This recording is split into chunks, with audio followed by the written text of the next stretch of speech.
What's up, YouTube? Mr. Llama SC here, and welcome to the Assassin Guided Playthrough. This is going to be a trap assassin. We were talking a little bit before, and I will go back and do and continue in the future and make a martial arts sin. We can make, maybe a werebear or something. We can do a zealot, like different builds for each of them. But I just wanted to get the classic, straightforward, those generic kind of health speedrun stylish builds out into the world.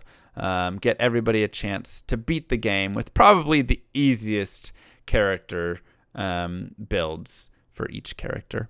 So I just wanted to get those out there for you guys. And today, like I said, we are going to be playing the Assassin. So the first thing that we always do is we look at the stats.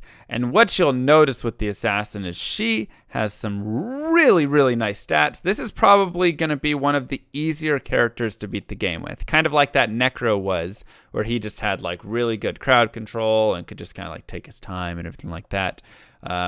You're going to see that with this character as well. So let's take a look. The first thing, she starts 20, 20, 20, 25.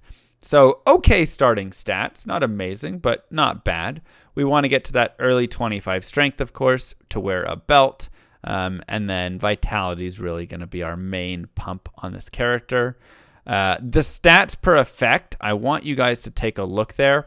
She gets 3 life per 1 vitality.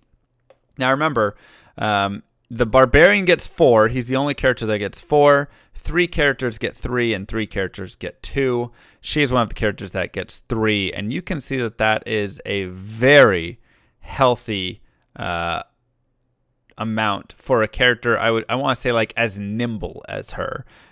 It's definitely something that I would kind of have thought, or maybe more balance-wise, 2 life per vitality would have been better. Because she's very strong and has great like hit recovery and all these different frames or breakpoints. So it really makes her super strong having that 3 life. And that's something you'll notice is it's just like hard to really kill her. She's hard to bring down. Every character level she gets plus 2 life, plus 1.25 stamina, 1.5 mana. She has a lot of stamina to start at 95, so she can go for a long time. And then if we take a look at her frames, you're going to notice her faster hit recovery frames are insane. They're so good. So with just a couple of charms, with just wearing that stealth, with whatever it is, you're going to be getting down into that 6 or 5 frame territory very, very quickly. And this is just going to speed you right along through your playthrough. I mean, it's just going to do so well. You're going to get hit. You're not going to get put into hit recovery often, first off, because of the so much base life. Remember, hit recovery is when you take 1/12 of your health or more in a single hit. So the more life you have, the less chance a hit is going to put you in hit recovery. But even at the same time, if you do go into hit recovery, you're going to recover so quickly, you're not just going to get stun locked, basically. So that's really nice. She's also got okay block frames there, though you're not really going to do too much blocking unless you go for the dual weapon block, which we're not going to be going for in this run. So we'll get her an Ancient's Pledge or whatever, and it'll be all right. We'll get her to that 4-3. So it's still really good block frames. Once again, not going to get stunned too long. And then the only really thing that she doesn't have amazing is her faster cast rate frames. And here you can see that like, you're going to kind of be in that probably 13-12 range. But casting is not actually that important. Because what are we really going to cast? We can cast for our teleport staff, which is mildly important. And then you might say, well, we're going to cast traps. But casting traps is actually wrong.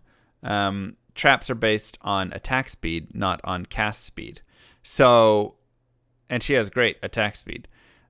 So you don't really have a big issue there. And so a majority of your casting is maybe like Mind Blast or things like that. But it's workable with that, like I say, 13 to 12 frames. And that's probably something a lot of you guys knew. So look at these and keep this in mind. And then take a look at something like the Druid. And look at how much worse all of his frames are. Look at his hit recovery. Definitely way worse. Look at his FCR. Way worse. Look at his block rate. Way worse. Like, he obviously has terrible frames, but I mean, all of these characters, look at their starting frames, really.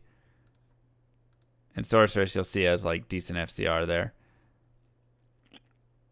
And then once again, go back and take a look at this assassin. She has amazing breakpoints. So you're really going to feel the effect of that playing this character through. She's going to have one of the lowest kind of delays between everything, and that's going to do really well. So with that, let's go ahead and start the character. First thing we're going to do is, of course, get rid of our buckler, because we don't like blocking in the early game. The reason is, when we get hit out here, when they hit me, I don't have a chance to block, and so it's not going to be a big issue at all. Right? So instead, I just smack around, and if they do hit me, I don't even go into hit recovery because they're not doing 1/12 of my life, and so it's totally fine. So I'd rather have 0 frame block. And that's not just a speedrunning thing. That's also just kind of a normal thing. I don't like shields early in the game, and then later on in the game, getting shields better, especially with the low block rate or FBR that she has. And so with that being said, we're just going to go and do the den and do all of that stuff. We'll turn notifications back on. And when we have to talk about super important things, we'll talk about super important things, which we'll probably do when we start leveling up here pretty soon. So one thing, we are going to be sticking in the trap tree. We're just going to start out fire traps, and that's going to be our main thing. No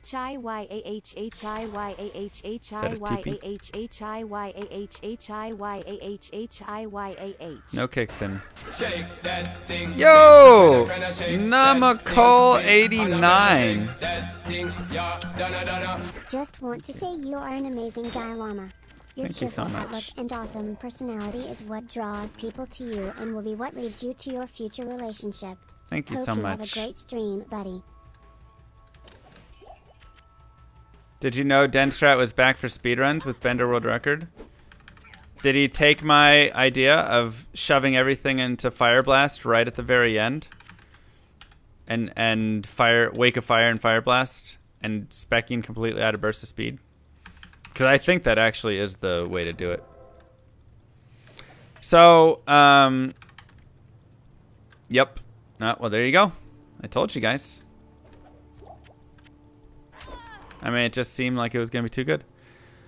So yeah, so first point we're going to use is Fire Blast. We're going to be working our Fire Blast up a little bit, but we want to make sure at level 5 that we take Claw Mastery so that at level 6 we can get Burst of Speed. Burst of Speed is another huge thing, and this kind of will be a character where you're going to learn some things. Yeah, exactly, I said there. This is going to be a character that you're going to learn some things, which is really nice. One of the things that you're going to learn is the importance of having faster run walk. And you'll really see it on this character just because she gets that burst of speed. And you'll notice, oh, wow, I can run past a monster and kind of like save myself rather than being slower and kind of getting caught in these tricky areas. And this is something that I think a lot of people slightly undervalue. They might say, oh, well, having a little more resistance or having a little more whatever is really good. But having some of that FRW first can be the critical thing to save you. So definitely don't undervalue it, and we will see it show up here very soon once we get to Burst of Speed. But until then, we're just going to be dumping into Fire Blast, and all of our points are going to go to Vitality, except at one point we will take 5 points, and we will put it into Strength. And that's purely so we can wear a 25 Strength belt. Easy as that. So the nice thing as well is that the guitar does 5 to 9 damage on attack here. So it's actually a huge damage boost early. And we also want a dagger. So if you find a dagger, keep it. If not, go get one at Charcy. It'll be like 50 gold. You'll be fine. But the assassin actually has really good damage. with the claw, and then especially when you get claw mastery as well, you can actually have solid damage in the early game. And so it can one-shot most monsters. She has a really good attack speed as well. And so you'll notice that like she's killing a lot of stuff before it gets a chance to hit. And this is something that we'll also just kind of take advantage of a little bit early on. And the assassin overall is going to be very strong throughout a majority of the game, but especially early on. This is her like strongest point once you get Wake of Fire moving. But even before then, she's still really good and really quick. And one of the big reasons for that is that burst of speed. But yeah, Claw Mastery could totally carry you through normal. That is 100%. You can do most anything through normal. But Claw Mastery will help there. So why do we need a dagger though? Some of you might be asking. And the big reason we want dagger is the dagger has the fastest attack speed for a weapon that we're going to be using down here. And so you'll see that when we have this dagger, we cast a little bit faster with our Fire Blast. Because once again, it's based on attack speed. And you might say, but they're both very fast attack speed. It's true, but the base of the weapon matters in that calculation, and daggers are very quick for that. So we'll go ahead and put 3 to energy on. Never mind, I like 5 fire res better, and we'll just sell all the rest of this stuff. Get a lot of mana potions, get your tomes, pretty simple.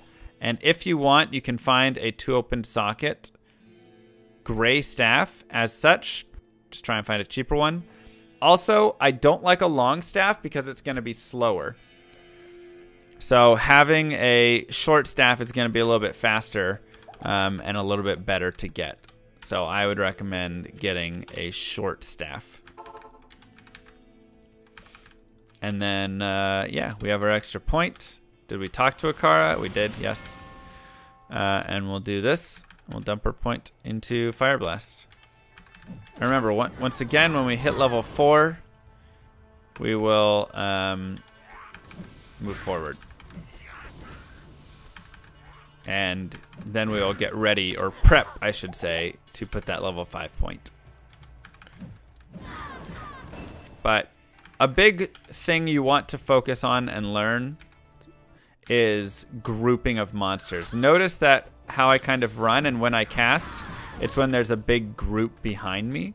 This is going to be a big saving grace of time for you, so you're not just spending forever trying to kill one at a time, right? Oh, I killed that one, and then, oh, I killed this one, and right, like that'll just take you a long time.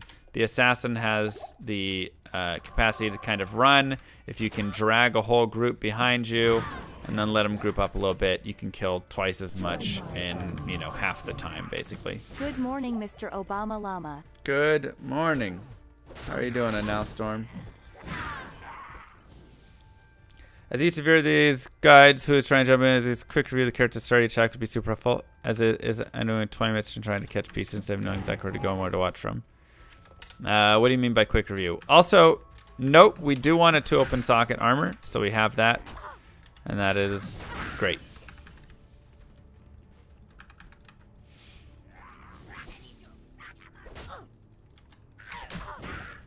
Any feedback there is good. Oh, we want to go do the stones.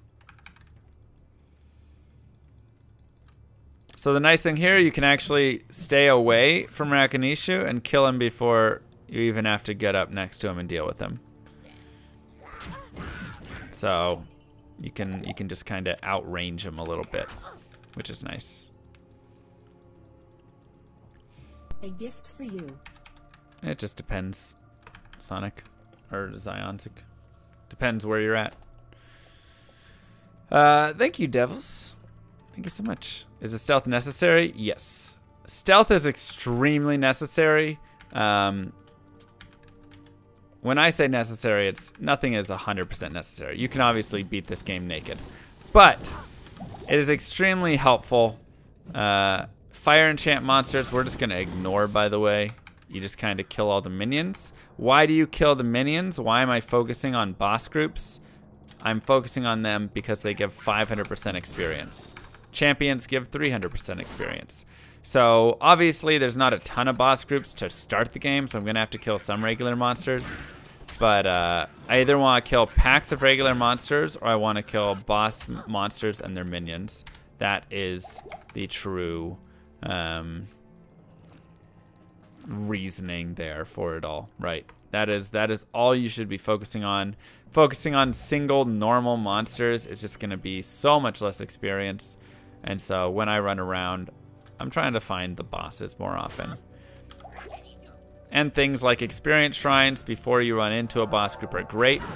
You'll also notice that I hover over bosses so I can look at what their mods are. So that was one boss group there was extra strong, and one boss group there was mana burn.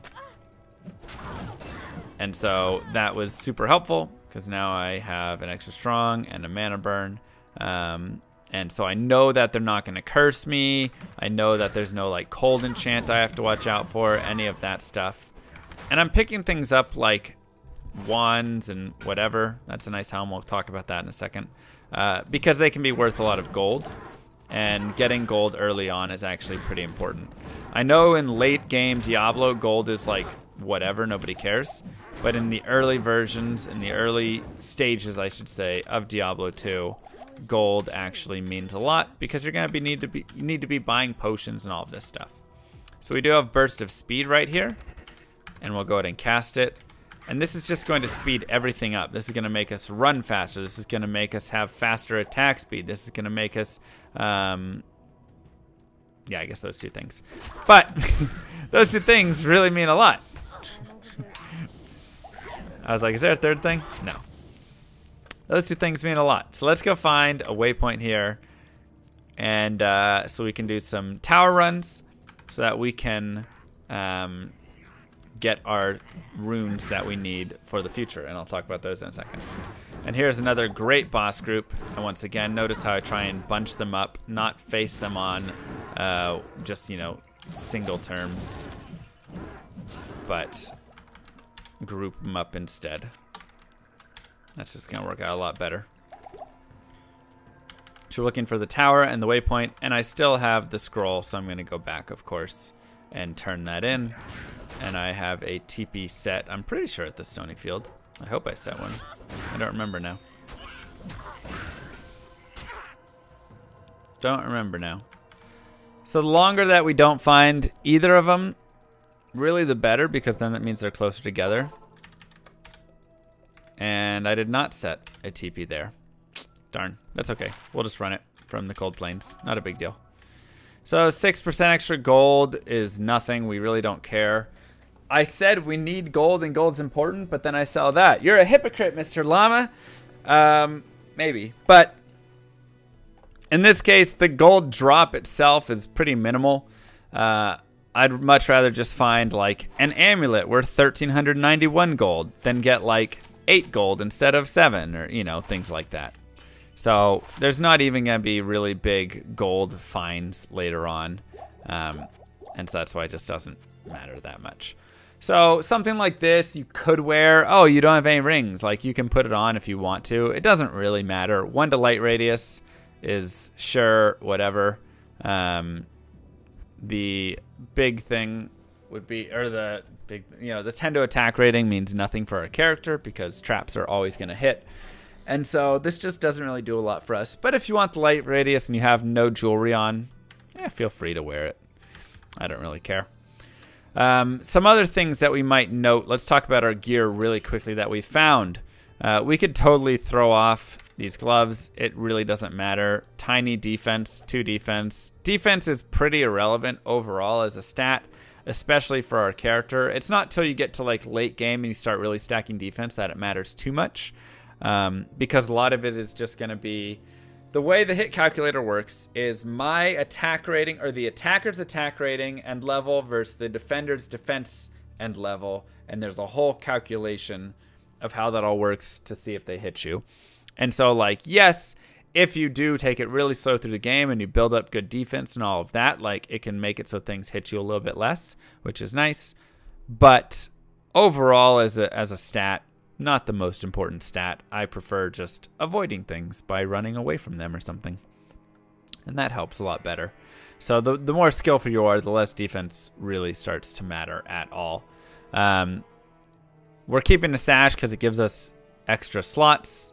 Down here, we have our 2 open socket armor, once again, because we want to make a stealth rune word, which is Tau plus Eth. We will go over that later, but that is a very, very good rune word. And I would like to keep that unless, you know, I found something like a twitch throw or something, which gives me attack speed, which is super helpful, of course. Fire res is nice. 1 to strength is sure, doesn't really matter right now. I've got 15 points to spend. Let's just throw them in vitality. Strength will be nice to add in as we start to get more and more permanent gear over the set of things, just because strength is going to be used to wear gear. And the last thing, let's look at this helm. 10 to hit recovery. Well, that's really nice. We can already see that 10 to hit recovery brings us down 2 frames. So, or we went from the 9 to the 8, excuse me. So now we're on 8 frames per second, or 8 frames per hit recovery. So that already gives us a little bit of boost right there if we do get hit. And we don't need a live hit recovery there. 2 to energy is actually not bad right now because having a little bit more mana, I don't want to put permanent points in energy right now, but having a little bit more mana at the time is, you know, nice to have. So like small things of energy at the start, I think are really nice. And then we get dual res. 1's poison res, which is less important, but dual res is still nice, and we don't really care about repair durability. So overall, totally okay cap. Make sure to cast our burst of speed again. We'll actually put this next point in and then cast it again. And you can see that just at level 1, but even going up to level 2 there, you get such a big boost to your faster run walk. And so that's just really, really, really nice. So we're just going to head over here and go back to the stony field. And go to the stones and save Cain because we will. Why is poison res less important? The biggest reason poison res is less important is because poison overall is a worse damage type because it's a damage over time. So let's say a monster hits you with poison and they're going to deal 1,000 poison damage. You're not going to just immediately die from, you know, that like 1,000 poison damage. It's going to be tick, tick, tick, tick, tick. And you're going to see it slowly ticking down. You can use potions. You can go back to whatever. As opposed to if something hits you with 1,000 cold damage or whatever, you're just going to die. You know, like all that'll just hit at once. Or fire damage, that just all hits. It's just bam, that's the damage. And so there's no damage over time aspect to it. And so it makes it a lot easier to get one shot, to get put in hit recovery, all those things that kind of worsen your ability or make it easier for you to die are gonna be there. But why is poison broken for us early on? Poison's really great if you watch like our Javazon early on because monsters can't use health potions and things like that.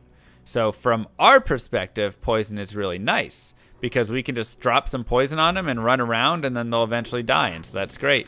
And if you can kill them fast enough, then congratulations. Like, you know, you just kind of set some poison down and run away and eventually they'll die and it's great.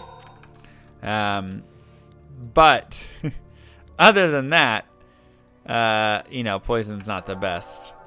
And it definitely starts to wear off as monsters gain poison resistance, and like poison reduced time and stuff as they go up, or as the game continues.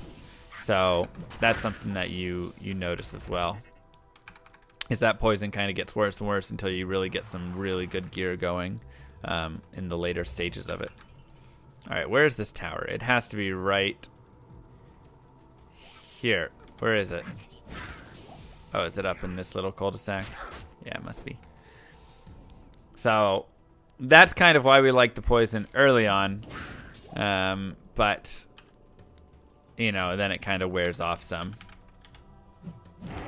But yeah, from a monster perspective, if I can get instantly killed or take a big hit or take a bunch of small hits over time that aren't doing anything terrible, then I'd rather take the small, just like dot, because I can just heal out of it. So that's why we don't care about poison as much. So we'll keep boosting our burst of speed there. That's what I just did. Also, try and find strangling gas potions right now. They're not 100% necessary. Thank you, Mints, by the way. But they are going to be useful. Now, the way the tower works is the tower is usually going to have one boss group per level. Sometimes you'll get two if you get what's called an L-shaped map. And sometimes you'll get 0. But majority of the time, you're going to get at least 1. And also, you can always run this map in just a clockwise direction, meaning just stay on the clockwise wall. So always stay on the wall that you're going to go in that clockwise direction with. So here I would just run along this wall, and I'm going to run into this. Here I would just run along this wall, and I'll run into the exit again. Right. You can just keep doing that. And obviously in level 5, it's straight across. But 1 through 4, you can just run clockwise. That's a very easy way to kind of understand the pathing of it all. That's counterclockwise? No, it's not. Clockwise. So here's what I mean. So the Countess is fire enchanted. You can either sit there and fire blast her to death. If you have a claw, you can whack at her and kill her. Or if you have strangling gas potions, you can just throw strangling gas potions down and those will kill her faster. So that's why having strangling gas potions can be nice. That's really up to you on what you want to do. I like that way. I think that strangling gas potions, well, I mean, the speedrun strat is strangling gas potions. So I'll just say that. 3 to strength, 1 to light radius. I'd rather still just have some fire res. Once again, getting some of that strength early doesn't really matter to us. So we got a tier rune, which is actually one of the 4 runes that we need. And you might say, wait, I thought we just needed Talon Eth runes. And you would have been correct if I had finished explaining all of it completely to you. Also, here's a staff, 2 open sockets. It's gray, not blue. Notice, this is a blue staff, but its mechanics. This is 2 open sockets, but it's blue. It will not make a rune word. Do not put runes in this and expect a rune word. I repeat, do not buy this staff and put runes in it and expect a rune word. Like I said, there did. So, anyways, we'll just put that staff away for later. Easy as that. And let me see. I've got... How much gold do I have left? Just enough. Alright, so we'll buy that back. A gift for you. I-O doll, You rank? I-O doll, I-O doll, I-O doll. So something I like to do Less than 3. along the way... Nice gem shrines. Something I like to do along the way is just kind of like look for experience shrines. So don't feel too bad for like going out of your way to get an experience shrine. It gives you a nice little 50% experience boost. And so totally just go and pick those up if you would like. I think it's for what, 98 seconds or something like that. And here I'm just gonna look and see if there's another boss. And this is a great example. Perfect, we're gonna get the double boss. So here's our first boss on this level. That's a cold enchant, so if you want, feel free to, on the last hit, just keep your distance, and you don't get hit. Simple as that. And you say, okay, well, you got it. Oh my god, what's that? It's a second boss group? Crazy. So there can be more than one boss per level. Yes. Yes, there can. And when does it happen? When you have, like I said, what's called this L shape. So when you get this specific tile, it comes with a boss about 98% of the time. Maybe like 95% of the time. And the other 5% of the time, it just doesn't spawn the boss. So if you have that there, 2 months with my boy. you'll be good. What is up, Jacket? Thank you so much. And thank you, Rank Bard, again. So that's just a great way to... you know, get an extra boss group. And once again, at 500% experience, I mean, you can literally watch my bar when I kill other stuff, and then when I kill minions and bosses, it's the experience difference is insane. It's like 5 times as much experience or something. I guess technically it's exactly that. So we will go ahead and also grab, thank you, Veld, some things like this. That's 1 open socket. I'd really also like to pick up like a 2 open socket helm, just because I can start to put some other runes in there for fire resist or for whatever I want there. And so let's talk about the runes that we do need once again. We need to get Tal Eth for our stealth, but we also want Tir Ral for our staff.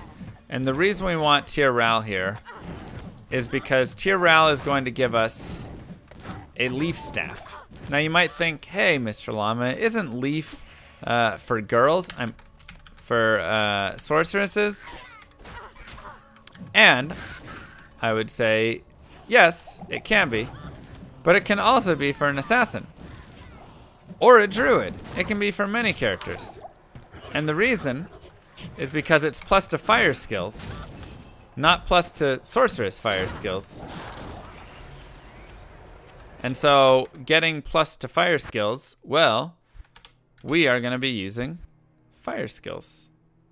Wake of Fire, Fire Blast, those are fire. And so that's going to go ahead and help boost us up. 10 to life small charm is amazing. That's a great find early on.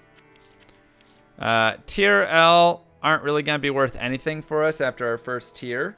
We cannot get... mana per kill doesn't work for the assassin. The reason...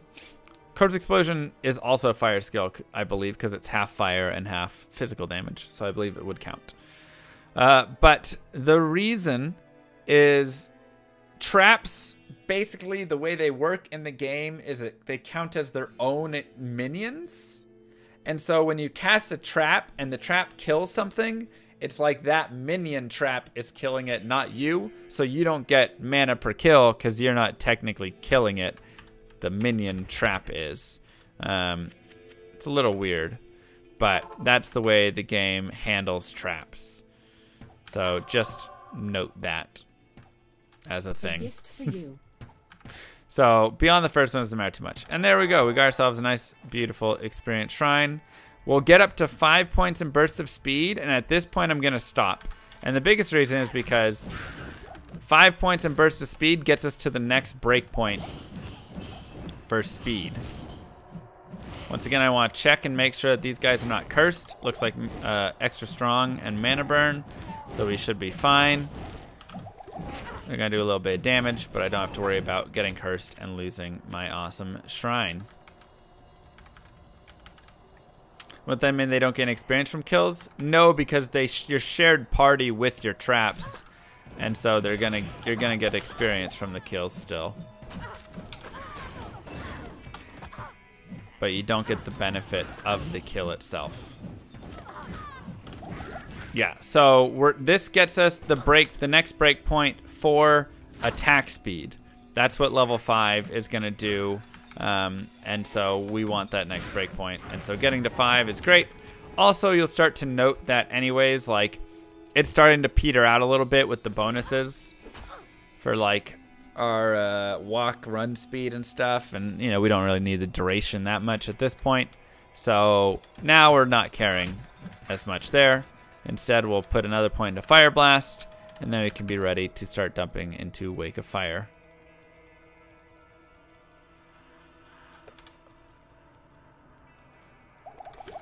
Yeah, and same with Magic Find. Traps do get your Magic Find, but it's going to be just like a mercenary or something where, you know, it's going to share.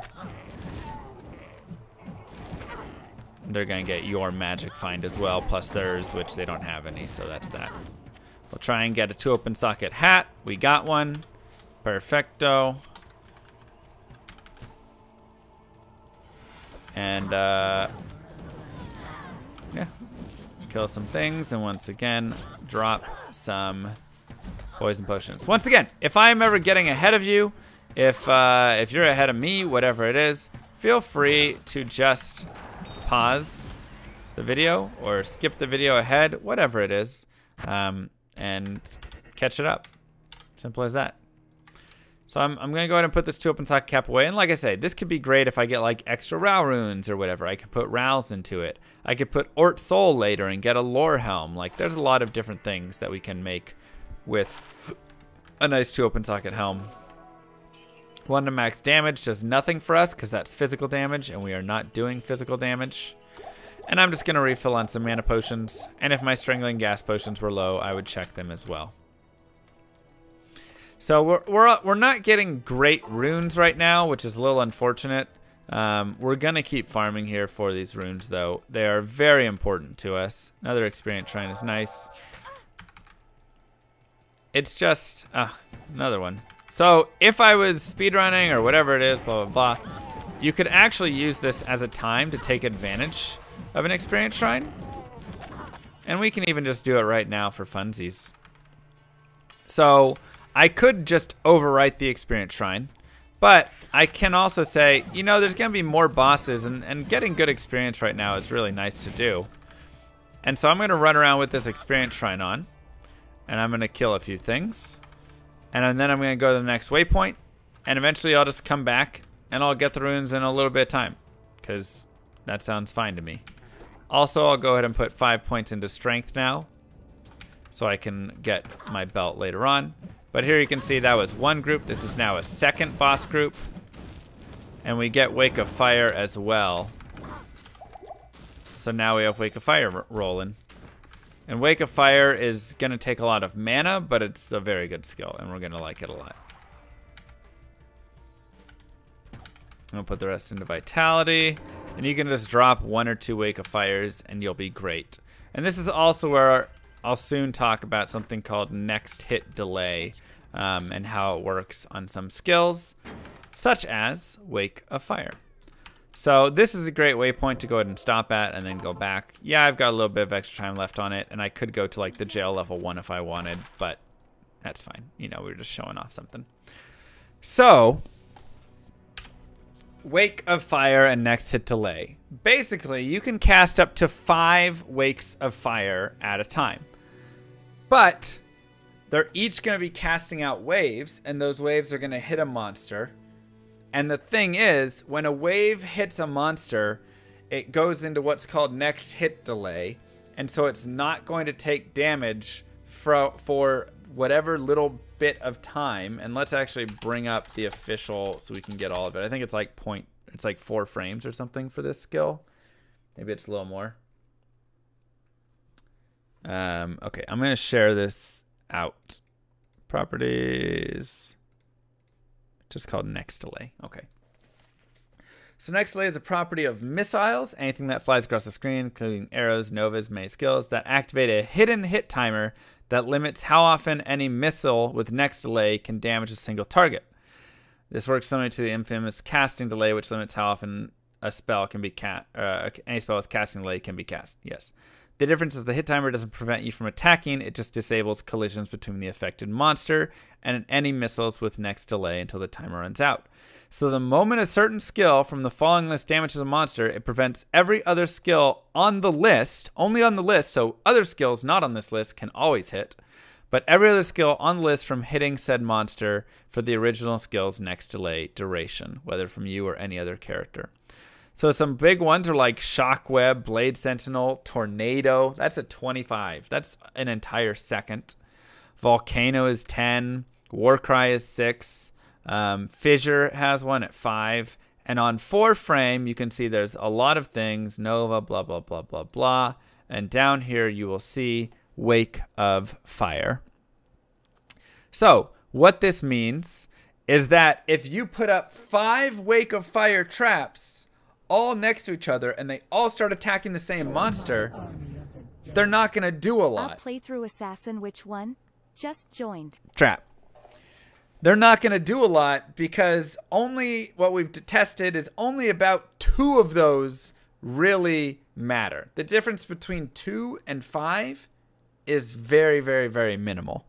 And so it's just going to be, so putting up 2 is pretty optimal and what we always go for in speedrunning and all of that stuff, because when you get more than that, you're just not going to get the hits out of those other traps. And so, yeah, you can throw a third one up if you would like. That's totally fine, whatever. But 2 to 3, generally going to be that spot. 5 doesn't really add much more because, once again, it's getting into that hit delay. And so it's just preventing so much of the extra damage to be hitting there. So that is how next delay works and why it's important. And it is very important with the Wake of Fire. Anyways, we'll continue here. We'll grab our experience shrine and we will go down into the tower and continue our search for these runes. Remember, we have Tear Rune. We still need Ral Rune. And you'll see a lot of times that I cast like 1 trap. The reason I cast 1 trap is because for a lot of monsters, 1 trap is going to be enough to kill them. For boss groups, especially fire enchanted ones, if you want to fight those, you might cast a couple. But like, that's 2 traps, and it's going to take care of the boss and all of his minions right there. And there's a fire enchant dude. We're just going to run past him. We could have, you know, stayed a little and killed him or used our Strangling Gas potions if we wanted. That'd be totally fine as well.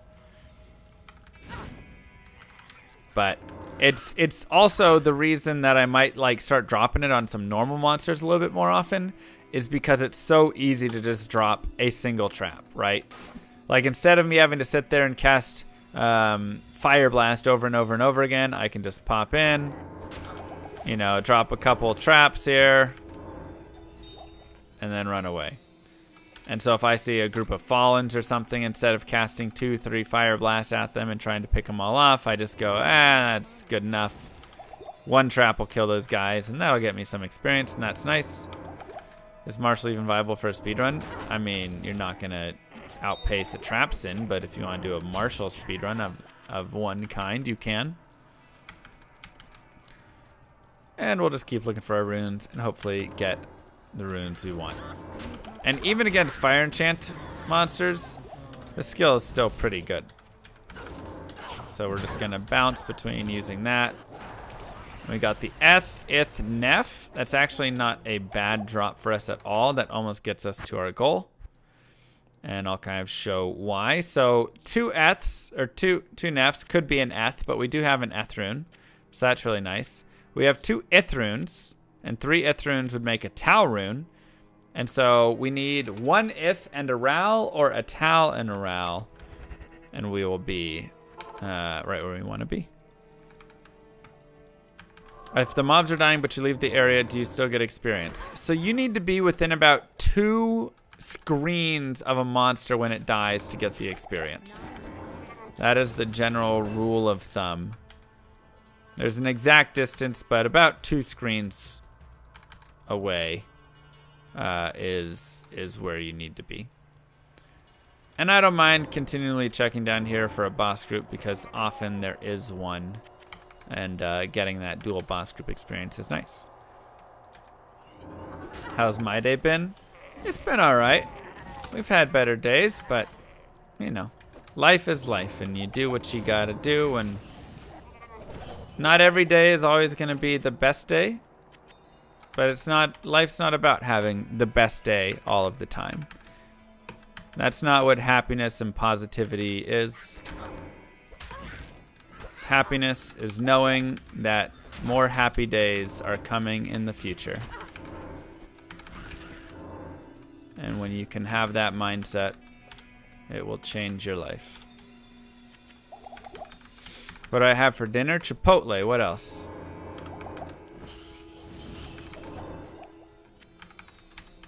What else? It's delicious. The search for happiness. It's beautiful. So you'll definitely notice that at level 13, we're starting to get way less experience. 13, 14 is when your experience really starts to tank in the tower and it's not going to be worth as much. I generally would say 14 is the max level that you want to be down here. But that's for more speedrunning purposes. If you don't mind being a little over leveled in an area and whatever, then more power to you. It makes the rest of the game easier. That's an Eth rune, which is not what we needed. But 3 Eths do make an Ith, so it does open up more potential of now we could use 2 eth runes to get our tal rune, because we'd have 2 eth, 3 eths, which would then make an ith, which would then make a tal, because we would have the 3 eths and the tal, and we'd still have the extra eth and all of that. So combinations are great. And an experience shrine will make it better. Do I want pizza for supper? Ooh, pizza sounds good. I just ate Chipotle, and yet pizza still sounds good. You got that, camera guy? Oh God, I'm turning into Vince. Yeah, we would still need a row, but this just opens up our tal options. Pizza's just gonna be second dinner. That's a thing, right? Today is a good second dinner kind of day. So yeah, once again, there is nothing super wrong with being ahead on levels, especially when you're not speedrunning and you're just having fun and enjoying the game. Because then things hit you for less damage, you have more life, there's less chance of getting into hit recovery, blah, blah, blah, yada, yada, yada. We want to be careful. That is a cursed archer, and I don't want to get hit by a cursed arrow, as then we lose our nice experience shrine. 4th meal pizza. Well, it would only be my 3rd meal, technically. I don't really do breakfast. Well, I guess I do breakfast, but I just wake up later, and so breakfast is more like lekfist? What would you call lunch and breakfast? Yi Yang! Mwah! Thank you so much for the leet. Brunch, you would call it brunch. I was thinking about lunch first. That makes sense. Just pretend I didn't say anything, please. Thank you. There's a tal rune. Hope everything is for the best. Cheers, llama. Mwah. Happy Sarches. Thank you to you both. Leave me alone. Gosh dang it. Oh. Alright, 4 to attack rating. Doesn't really do us any good. Once again, we don't care about attack rating at all. I'm going to actually get rid of some of these health potions as well. Because at this point, we're just kind of killing stuff before it really hurts. And so, we're not going to worry too much about that.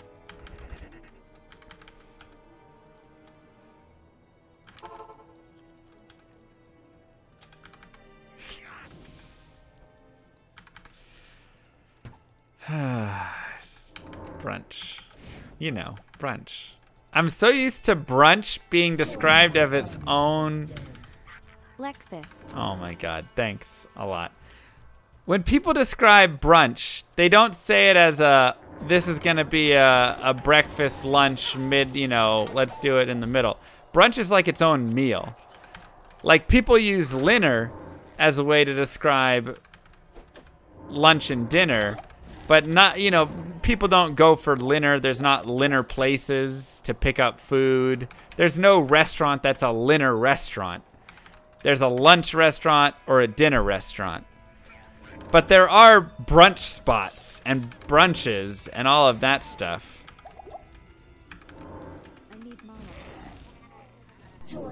So that's the... What about Bark? Bark? Oh, Brarch.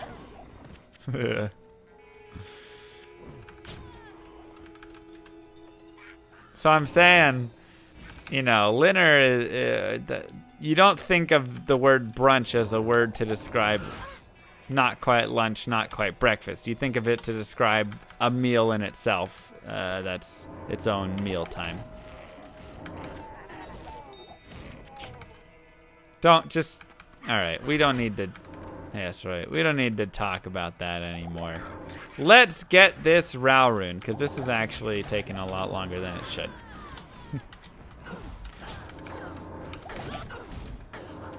And we just want to move forward with the guided playthrough, and we don't get it.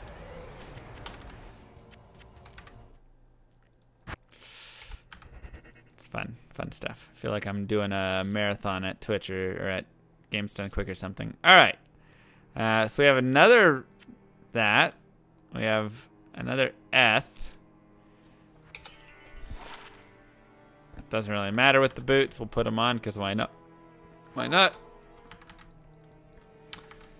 And at this point, and this is something that we can actually do because it's a guided playthrough and not a speed run. If you're spending some extra time down here, you can go ahead and change the player count. So let's go ahead and change it to like players 5. We want to make sure that we change this back before we kill the Countess because she has some weird rune drop rules basically where you always want to kill her on players 1. But we can boost it to players 5 just to kind of help the experience out. And this is something that you can, of course, always do at any point in the game to make it harder, to get better items, to get more experience, whatever, right? So this kind of will bring back experience into the mix for us as now we're going to get a lot more experience killing everything. Especially with this experience shrine. It's going to be really nice.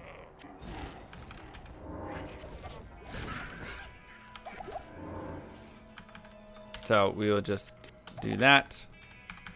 And don't worry too much about the logic behind why a higher player count screws with the Countess. But it does. Just know that. It's all about how she drops her items and stuff. And when these guys die, I like to pick up mana potions. Just because, like I said before, the assassin really does burn through a lot of mana potions. Every skill, by the way, is going into Wake of Fire until it's maxed. And Vitality. Like, we are 100% Wake of Fire and Vitality until we respec, basically. I mean, we'll have to put some points in Fire Blast prior to that, but that's going to be the main thing right there. Dinner used to be what you kids call dinner. Who you calling you kids? Aw. Got hit by the ghostly. And we can go ahead and just drop down to players 1. And go kill Countess here. Can you not farm runes in pod? You can get them, but you're only going to get 1 rune per kill on the Countess. So she can't do those like 3 rune drop, 4 rune drop times. Not that she's doing that for us anyways right now. And so you'll notice right now that I can't press up to bring back the text from last game. But if I do this, because you can always press enter up enter to do your latest text that you posted. If I do that 10 times, this command will now transverse between games. So now when I quit the game and rejoin the game, I'll be able to press enter up and it'll still have that saved in my text. Andrew says, what do I like for dinner? Pizza?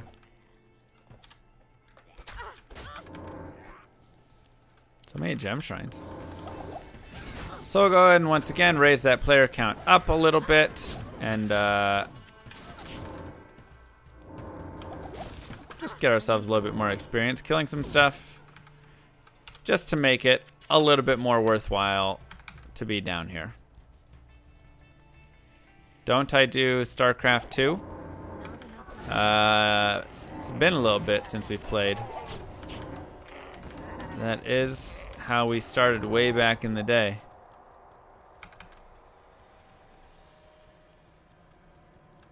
That was many years ago. And Dota 2. Any 2s. 2s are good. Once you get to 3s, you start getting into things like Warcraft 3 Reforged, and then you're in for a whole doozy. Best players for LK farming, most looking for Burr at the moment. I mean, I just like a sorceress. You just get a 200 FCR sorceress and run around the place like a madman. So, we're just doing the basics right here. Kill dudes. Change players back to 1.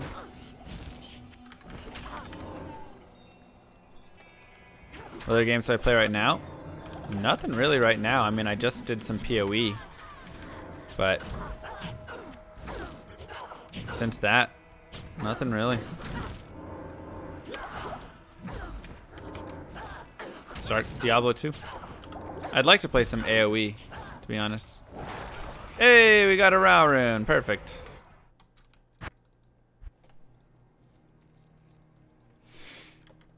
Alright, so now we have our runes, and we're level 16. So now we get to, like, fly around like an absolute crazy person. So we're gonna be so strong. Llama, this is how you lost the Cheerios sponsorship. You are supposed to answer any question about your favorite food. Sorry, Meal or Cheerios. meal replacement strategy with Honey Nut Cheerios from General Mills. Be happy. Be healthy. Registered. Good call. So we have a lot of runes, but the ones that matter are Tal, Eth, Tyr, Ral. Thank you, Esroy, for the reminder. We're gonna go here, and I'm even gonna go to players 3. I've been changing the player count a little bit around so that we could make experience with it, and that is a dead end because I didn't look at my map. So there's 3 maps here. The first one is the one that you're looking at. This means go left for the door. The second one, the waypoint will be right here. This means go right for the door. And the third one means the waypoint will be right here, but there's like a cross in the middle or an X or whatever you want. It's this shape, and that means the door is over there. Those are the only 3 layouts in the outer cloister, and they are guaranteed, so you always know which way the door is, unless you don't look at your map. I like picking up charms, because charms last the entire game. Especially if they're good ones, like 10 to life small charm. That's massive. That's a wonderful. The maximum you can get on a small charm is 20 to life. And within the first few levels, we found a plus 10 to life. So when you don't have very much life at the start, it's a really big amount of life. Here is the jail level 1. We'll go ahead and leave a TP. And we'll just keep running forward. What players' difficulty is best? Oh. Players 8. 7 or 8 doesn't matter, it's the exact same in terms of drops. And then players 3 I think is also good for burr runes. It's like the same drop odds. You can look up like exact kind of tables for it, or there's some stuff on the internet and it'll tell you which combinations of players in the lower Curse chest will drop which runes more often.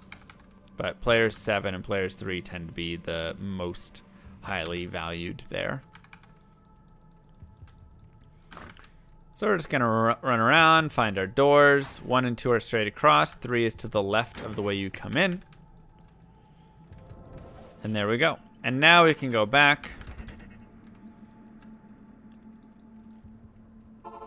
And we can go back to the barracks here and go for the hammer if we want, just because hammer's really nice.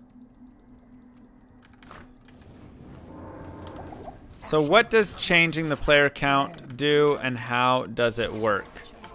The first thing that it does is it increases, and here we can go to Diablo 2 player count. Let's see /players. Player settings. So what does it do? Players 1 monsters are 100% for everything, right? And we're at 110 plus. Players 2, 150%, 200%. This is the monster's hit points. 250%, 300%, 350, 400%, 450. So you're increasing the amount of HP the monster has. You're also giving them a boost to their damage and attack rating. And you're increasing your experience in that same amount. So when we were running players 5 in the tower, we were getting 500% experience for killing everything. Right? And that's why I was really running it down there, because otherwise, like, we could kill everything still really quickly, but we might as well do it at a higher player count and get more experience so we can actually still get some levels there. Player 64 used to be a thing. It was patched out.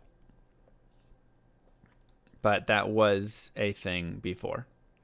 And then item drops will increase as you increase the player count by decreasing a thing called no drop. So basically, whenever a monster is going to drop an item, it has a chance to drop a thing called no drop, which means no item drops. And so no drop gets reduced the higher the player count, so you get more items as you do higher player counts. And here you can see bosses no drop will be reduced to 0 for 5 unparty players or 3 near party players in the same party. In single player, the difference between the drops for 3-player setting and 5-player setting is only marginal, though. So basically, when you're on players 3 fighting bosses, you're going to get maximum boss drops most of the time. And there should be... Where's that little... I guess it doesn't have it in here. But yeah, that's basically what you need to know, is that for bosses, you're really just players 3 is going to get you those item drops. And that's for like Diablo and Andariel, those bosses. If we're talking like a unique monster, those are going to have always 1 drop. Unless there's specific ones like Pindle or something, which is a super unique monster, which is going to have 2 drops. But that's always guaranteed no matter what the item, no matter what the player count is. So this is just increasing it on regular monsters and then big bosses. And then one more thing is notice that it's every odd that the items go up. So the step drops are for players 3, 5, and 7. So players 8 and 7 have the same drop rate, 6 and 5, 4 and 3, and 2 and 1. So that's not going to change any of that stuff. So that's a little bit of knowledge of drops and how that works. So we have the Imbue quest here. We're not going to use it yet. It's a great one to save. Also, this is really nice. 2 to energy, 18 light res. Way better than 5 light res and 1 to strength. And also getting light res heading into Act 2 is nice because there are beetles and those charge bolts hurt a lot. But we don't want to use the Imbue quest yet. And the biggest reason we don't want to use it is because the Imbue quest is based on your character level. And so, sure, I could use it now, but then I'm getting an item that's a level 16, you know, imbue, like, I character level used for that imbue, which is not going to get me a ton of awesome stats or anything like that. It'd be much better if I get something cool like a diadem when I'm level 85, 90, whatever, and use that then. And you don't have to wait till 85 or 90, but when you just get higher on and there's more, or higher up in levels, and there's more cool affixes to add to items, then it's going to be better to imbue stuff there, because you can just get items that are just going to do more for you. Why do I skip Bone Ash? The reason I skip Bone Ash is because he has no minions. So remember when I said you get 500% experience for killing a boss and his minions? It's not super worth it to kill just a boss alone, because then like they still have a ton of HP, and so I'd rather kill like 5 regular monsters essentially, or 6, 7 regular monsters than just a single boss. So bosses without minions are worth a lot less to me, just because the minions really are gonna do it. So like now I don't really care to sit here and waste time killing Bloodthorn. I killed all those minions, that was good enough. So here is the waypoint to the exit. We're in level 2. We can go and get the waypoint now if we would like. You don't have to get this waypoint if you don't want to. In normal, like you might go, yeah, I'm probably not gonna farm normal, so I don't really need this waypoint. But if for some reason you have some intention to farm it or anything like that, it can be a good waypoint to get.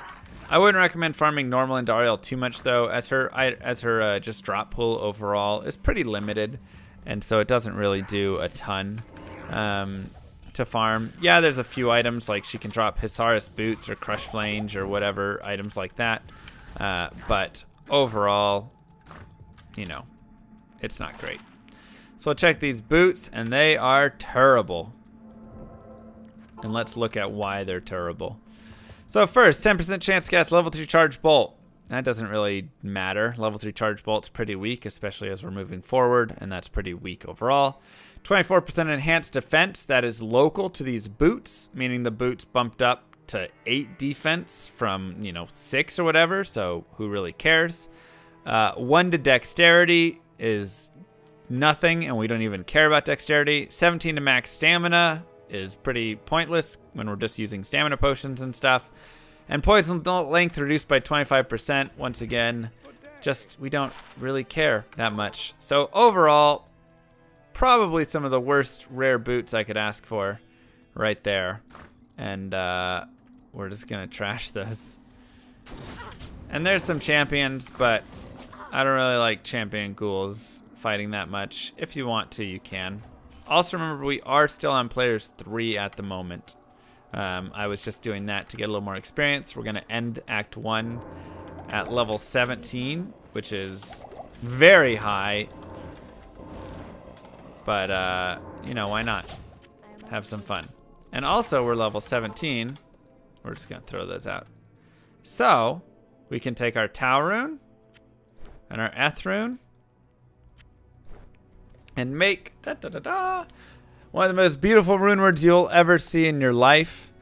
This is a stealth armor. 25% faster run walk, which, like I said before, is super helpful. Getting away, dodging between things, all of that stuff, crazy. 25% faster cast rate. Not great for this character, but still decent because it's good for when we're casting with our teleport staff later. It's going to be good for casting Mind Blast. Any of those, like, you know, Cloak of Shadows, any of the skills that we're going to be using there, it does help a little bit. And then 25% faster hit recovery is super, super nice because as we saw over here on our little image, that alone right there is dropping us way down. We're at the 7 breakpoint, and when you take into the effect that we have a 10 faster hit recovery helmet, we're at the 6 frames. And so we're just able to get out of most anything wearing that. 6 to dexterity, doesn't really matter too much. Regenerate mana 15%, that's okay. Max stamina, whatever. Poison resist 30%. I mean, I'll take it. It's not bad, especially going into Act 2 where there is a lot of poison damage. And magic damage reduced by 3. That's not terrible early on. It'll obviously fade out as it goes on, but not the worst stuff ever. Still more vitality, and let's keep going. Well, I have to go over the stealth every time because not everybody has watched any of the other guided playthroughs. So I think it's important to go through, you know, stealth or whatever stuff each time just to show it to as many friendly, beautiful faces as possible. They need to know the beauty of this item. So now we're going to make sure we change back to players 1 before we go down into level 4, unless we wanted to fight Andariel on players 3, which I suppose we totally could have. And maybe we haven't spawned her yet at players 1. We'll just have to see. But yeah, increased drops from her can be nice. And so we'll go over here and check her out. Hard to tell. Might be players 3. And there we go. We got some cool drops. So let's go ahead and drink up all these potions, move some stuff over, and grab some beautiful items. And that'll work. Now, at this point, there's a thing called the Andariel bug, the Andy bug. If you want Andariel to be quest bugged, because the first time you kill any boss, it's going to have a better drop, better loot drop than all next times after that, right? There's called a quest drop, and then every other subsequent time that you kill a boss, the quest drop is better. With Andariel, you can actually bug her by doing this. We just come here and we go and talk to Warav. You don't talk to Kain. You just talk to Warav before you leave the game, and we head east. And now she's bugged, and Andariel in normal only right now, because we're just in normal, will always drop a quest drop no matter what. Join my army of the dead. How do you spell assassin? Well, you just did it. Oh, no, you didn't. It was close. Another pair of terrible boots. I was really hoping we'd get some good rare boots right there. So those are going to go in the trash. Once again, enhanced defense, dexterity, max stamina, light radius, worthless mods. We don't need that. We could totally keep something like this for like a shield if we wanted. Just to throw like 11 all-reds into a shield. That jewel's not terrible. That would be really, really nice on a paladin or a barbarian or some sort of melee character early on. 7 max damage is really big to start, especially at level 8. And then you also get some fire res with it. Cold res 4%, we will keep that. 9 to life, we will go ahead and keep that as well. We will sell those, sell that, sell that. Attack rate and dexterity we don't need. This is ethereal, so even though it's a nice belt, we don't need it. Also, it's only 2 slots. And at this point, now that we're in Act 2, we're going to go ahead and buy a big boy belt. That is 3 slots. We'll check gloves and boots for faster run walk, resistances, life, magic find. I don't see any of it, so we'll just kind of go without it. We'll put this puppy on. It has 14 to light res. We'll trash the trash ring from before. 14 light res, really nice. The other mods, not so much. Don't care too much about any of those other ones. But the light res is good there. And we'll go ahead and put these things away.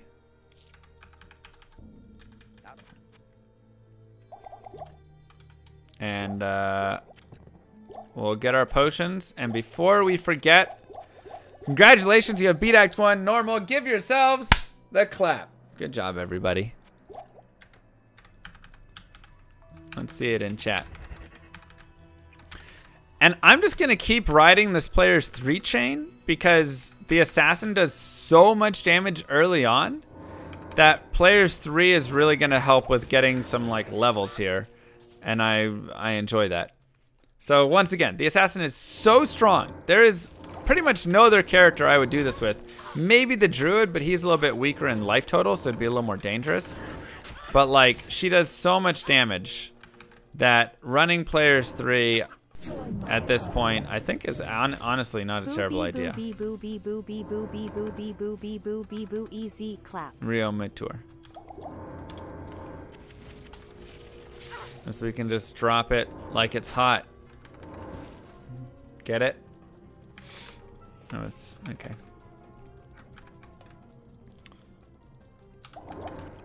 And yeah, so we're gonna just get out of the rocky waste.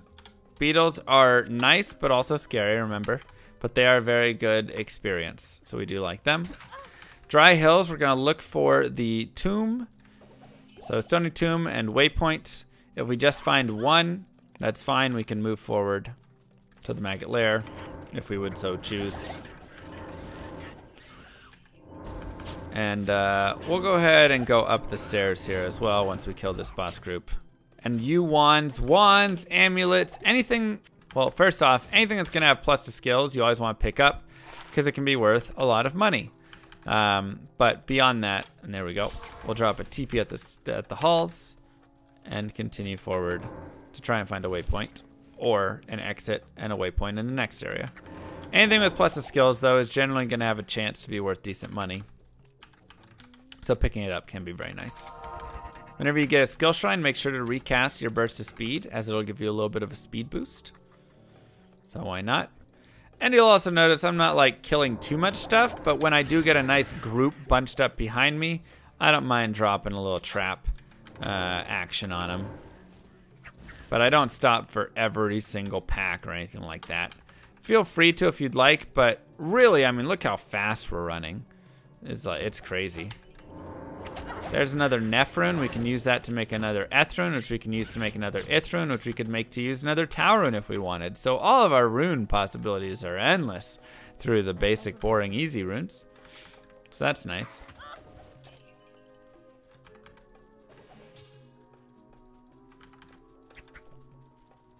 We could also make a Nadir or something if we wanted. But being an assassin who has Cloak of Shadows as a skill, Nadir doesn't make as much sense. Also, mana per kill does very little for us, so we're really getting very little out of that helmet. But we'll go ahead and go down here. There's not a lot of experience to be gained. Once you hit level 14, the experience down here gets pretty minimal, except for like a couple boss groups here and there. But, you know, we'll go ahead and just clear out some basic stuff. Why not? So this could be a boss group that might be worth a tiny bit. But even then, you can see, not a ton. Just got us a level there. And so we do have 18. Which, like I say, we are way over leveled for this area.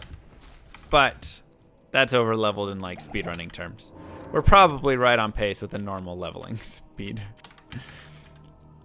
But I'm like never 18 here.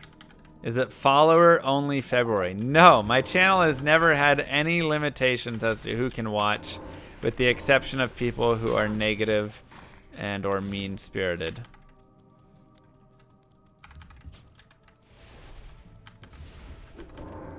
And yeah, so we'll just go through level 3.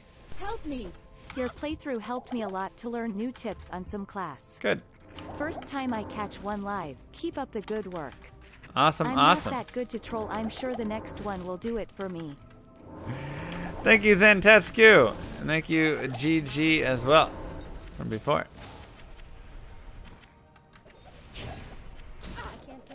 Oops. That puppy out of there. Thank you, Doliod. Identify some items. Trash that, trash that, trash that. 10 FCR, 3 all res. Now that's a tricky amulet right there. I'm actually just gonna hold on to it for now. I like having the 18% light res currently, because 3 all res is really 9 important res and 3 meh res with poison res. But the 10 FCR is very juicy. It's just FCR means literally nothing to us at the moment. But down the line, it could be really helpful if, let's say, we have our teleport staff and that gets us to the next breakpoint, and that would help us out, you know, and then having 3 extra res on top of that. So whenever you get some FCR pieces, you know, especially in something that you're going to take to hell, I definitely think it's worth at least holding on to them, and it's not too bad at all. Is this build very gear dependent? Not at all. No. This build is probably one of the least gear dependent builds in the game. So that's one of the big positives for it, for sure. So here we have Beetle Burst. Beetle Burst is always nice, great experience. Feel free to come back and kill Beetle Burst as often as you would like if you really just want to keep boosting up your experience. He's wonderful. That's actually the tactic used in the Sorceress speedrun and a couple other speedruns now as well. Paladin, I think. Get to level 18, killing Beetle Burst, and then continue forward from there. Where's the first place I can buy a lower res one at a vendor? Akara in Nightmare, level 31 is the first time you'll be able to get it.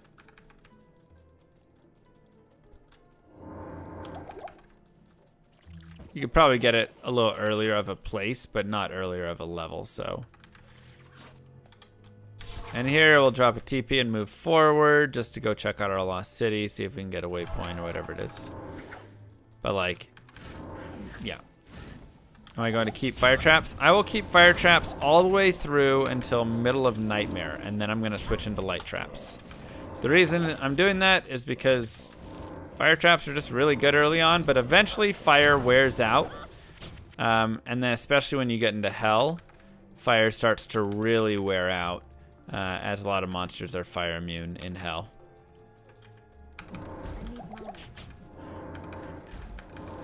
So how do you deal with the immune to lightning in hell? You get a lower resistance wand. You can also use conversions, corpse explosion, all of that in combination to deal with them. So we'll definitely talk about the ways that trap assassins can handle hell. And that's why this is also one of my favorite characters, is because I think that this character has one of the best methods for handling all of that. So there's even more lightning res. So you can see we're at 48 lightning res right now, which is crazy. We got a waypoint. So now we're going to take it back to the Far Oasis and try and look for the maggot lair, as well as look for a waypoint. At least one of the two. Hope I got some rest after grueling MVS. it was brutal. But I have to say, this was the first Manverse stream that was scheduled for 2 12-hour shifts with a race against time with the 24-hour clock. And I actually thought not only was it better for me because I got to like have some sleep and stuff, but I thought it actually went really well from a gameplay perspective and stuff. I thought it was better for chat. It gave chat a chance to like refresh and stuff and sleep in the middle, so healthier for some of them. People didn't have to stay up as late for it, all of that stuff.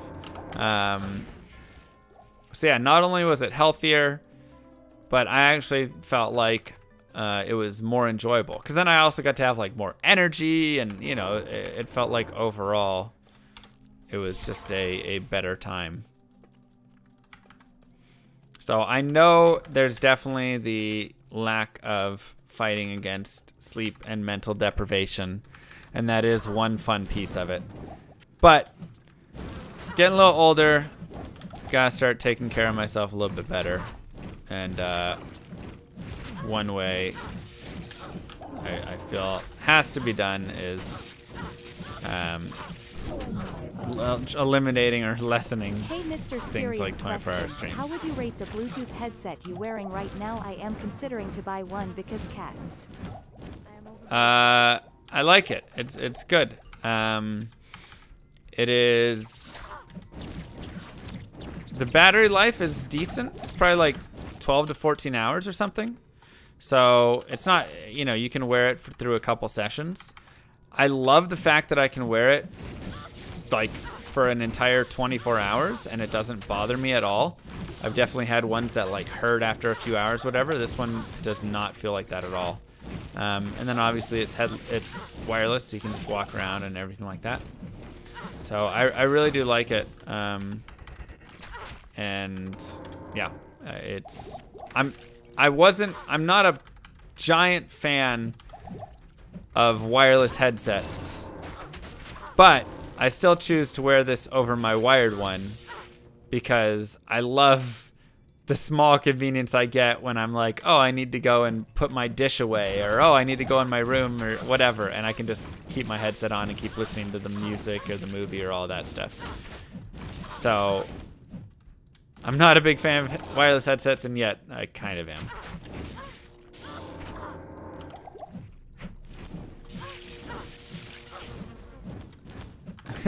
Oh boy, sounds good, Chilled Bubbles. We will need to, we'll have to message me on Discord, and we can talk about times and stuff. Because I have a couple of trips coming up, so we'll have to just set a time a little later. Is it ever worth it to use your imbue on a wand as a non-necro in hopes of getting good attributes? No. I would never waste my imbue on a wand. In a speedrun, I use it on boots often to try and get +2 like FRW, but other than that, I like to save it, and mostly circlets, sometimes a pair of javelins or something for an Amazon, you know, things like that, but never a wand really, unless I'm trying to get a bone spear wand for a necro and I'm failing to shop one. You know, it's just, I could just go shop it, honestly. So we'll continue to look around at some items there. Nothing great. So one thing that you might be noticing down in the maggot lair is I'm using a lot of fire blast, and the reason is because traps don't work very well in tight spaces. Plain and simple, they're just not great. Also, always look for shiny lights. That means bosses. And here you can see that says minion above his, or under the sand maggot there. So we have a boss group over here. Is it always a boss group? No, there's some monsters like Fallens that'll have light around them. But for the most part, that is going to mean boss group. So whenever you're running around and you see lights, either be excited because you want to kill the boss group, or be wary because the boss group might kill you if you're teleporting into that area or something. So yeah, Maggot Lair is definitely not friendly for a lot of skills, but something like Fire Blast is at least going to hit down here, whereas Fire Traps don't always hit because they're trying to cast something across the ground that just doesn't allow it to go across. It's pretty gross of an area. And we'll just keep going on the same train. Vitality. And there you can see very little effect of those fire traps there. Vitality and Wake of Fire. And now I'm already up to 360 life, which is pretty crazy for Act 2 normal.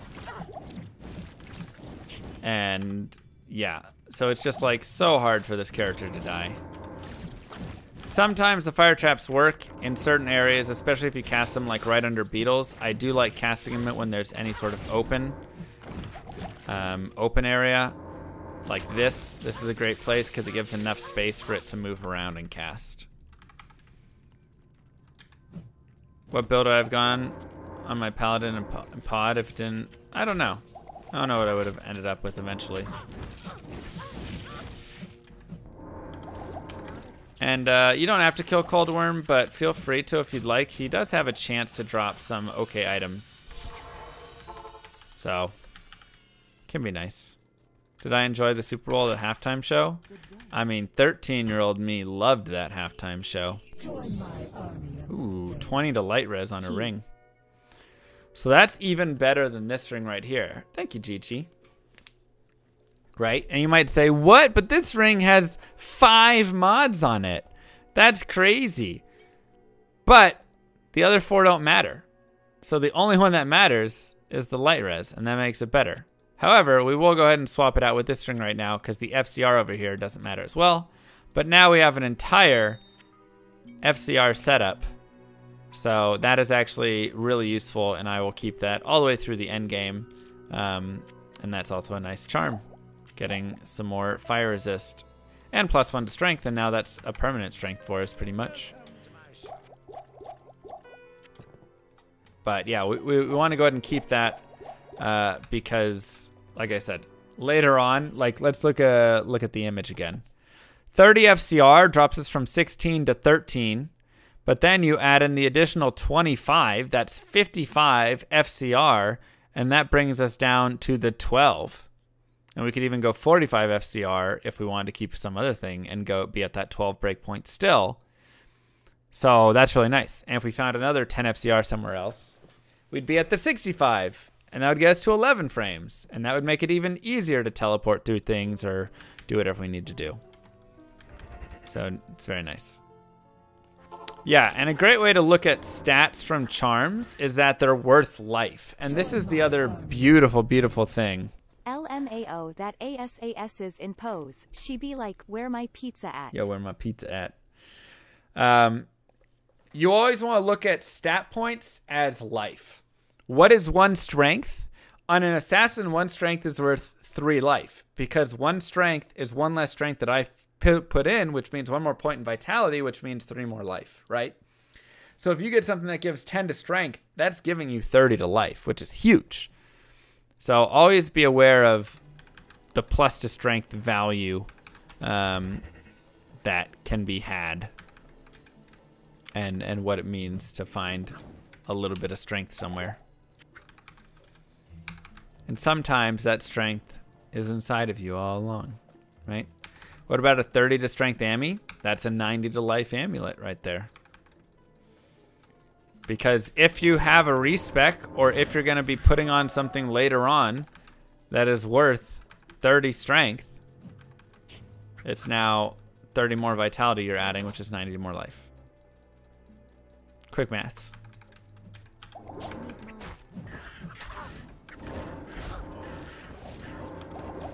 And something that you might notice is me having this throw equipped item on my left click, and that's just so I don't actually accidentally be like, let me make that a real English sentence. That's so that I don't accidentally click on a monster when I'm running and stop to cast a spell, you know, because that can get you stuck. So instead, I swap around with D and X there, and so I put throw equipped item because that will not have her go through the animation to do anything when I accidentally click on a monster. Do you only need to add strength for gear, or do you need dex as well? Dex and strength, but more strength. It depends what item you're trying to put on, though, but for a majority of items, you're not going to be needing very much dexterity.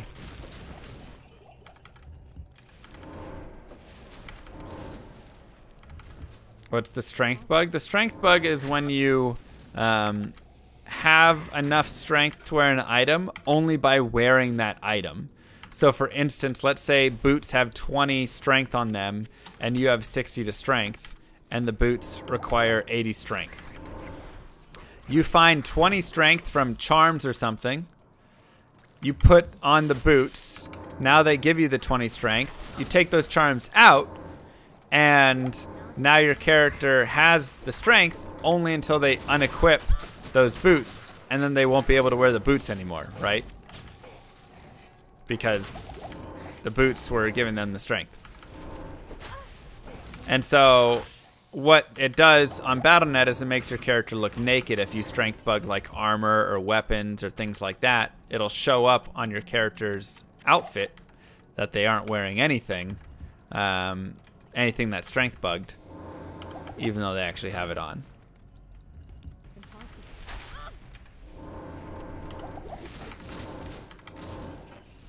So it's just a funny little thing you can do. But yeah, here you can see that like snakes, all these things that should be doing damage to me are just doing very little to nothing. And I think I'm still on players 3 because it's just this character, once again, is so strong early game that you can just run at a higher player count. And this just makes it so you have to farm less later on. Yeah, and you can strength glitch full IK for the golden aura, exactly. Lots of people like to do that. You'll see those characters running around. And so we'll keep shoving vitality, keep putting it into Wake of Fire, talk to Drognin, and now we are ready for the Arcane Sanctuary. Now the Arcane Sanctuary is random. There is no advice to be gained or given for which direction to run at the time of this filming and for all of the years prior. So just note that. But something that you should note is that not every path is created equal. And I'm actually going to switch back to players 1 for the Arcane Sanctuary just because it's really annoying. It's just a really annoying area. And so what I mean by not all paths are created equal is that the assassin and druid basically fare better on different areas. Right. We'll grab some of these things. So stairs just don't work. Traps on stairs are like the maggot lair. They just don't work. So you want to run down the straight path first, which is this path, the path that's just all flat land, because it's just going to be the fastest path, the best path. You're going to have lowest chance of death, all of that stuff. There's a lot of open areas, and you don't have to worry about silly things. Once you get past this path, if this isn't the right way, it's going to just get a little bit worse, as you're going to have to go to a path that has like a little bit longer routes, but can still be flat, maybe some minor stairs. And then the further and further you get in. Really, Kisa. I'd be interested to see it. The further and further you get in with it, the less and less chance, or the worse it gets, because the paths just get worse and worse. Once again, the more stairs, the harder it is. And you'll need to drag guys off of stairs or just fire blast them to death, as at least fire blasts do work in those areas. But hopefully we can first way. We don't have to worry about any of that. Nope. These are also super chests at the ends of these paths, so they can be really nice to open. You can get lots of items. Feel free to change to players 7 or 8 right before you do that, and it'll give you a lot more items from those chests. So if we go down another path and run into that, then we can do it. Cold res 13% with 5% MF. I'm totally gonna swap this out. Yes, it's 1% less res, and yes, we lose 2 to strength, but I know I'm going to be replacing this ring eventually, so that 2 to strength is worth less to me than like a strength on a charm that I'll probably keep because it's got 6 fire res.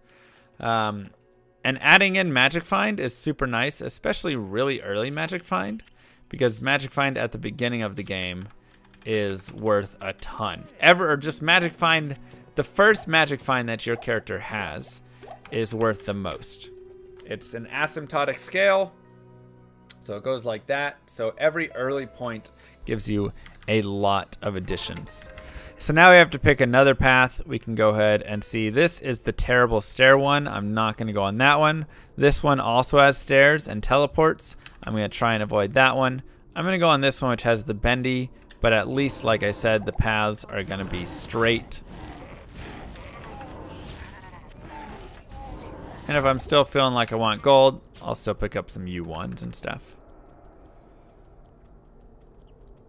But I can pretty much avoid stairs here completely again,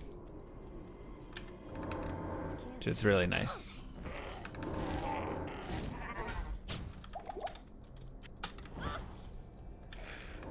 Even though I keep running into roadblocks with these guys.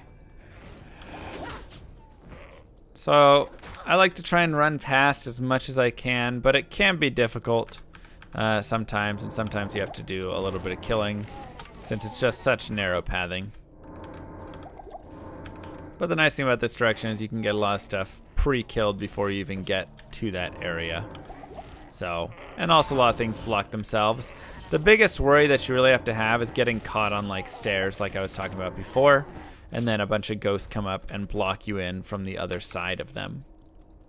That's going to be your biggest concern most likely. Other than that, you're very strong. Strong, independent woman who does not need no man.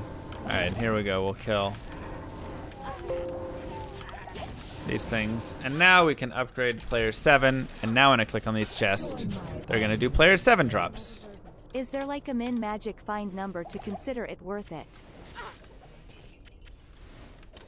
Is there a min? Also, assassins can open all chests, including locked chests. They don't need keys. Just a heads up. No, there is no minimum magic find number. If you're gonna be a magic find character, it's just have as much as you want later on. 3 to strength is nice. On a grand charm, not so nice because it's pretty big, and that's like 1 strength per small charm with no additions to them. Just not enough. So I'm going to go ahead and dump that. But it's great, like I say, if you can find just like gloves, and right there, there is another helm that we could totally swap out. If I wanted more light res, I would totally say that's worth it. But I like having the hit recovery, to be honest.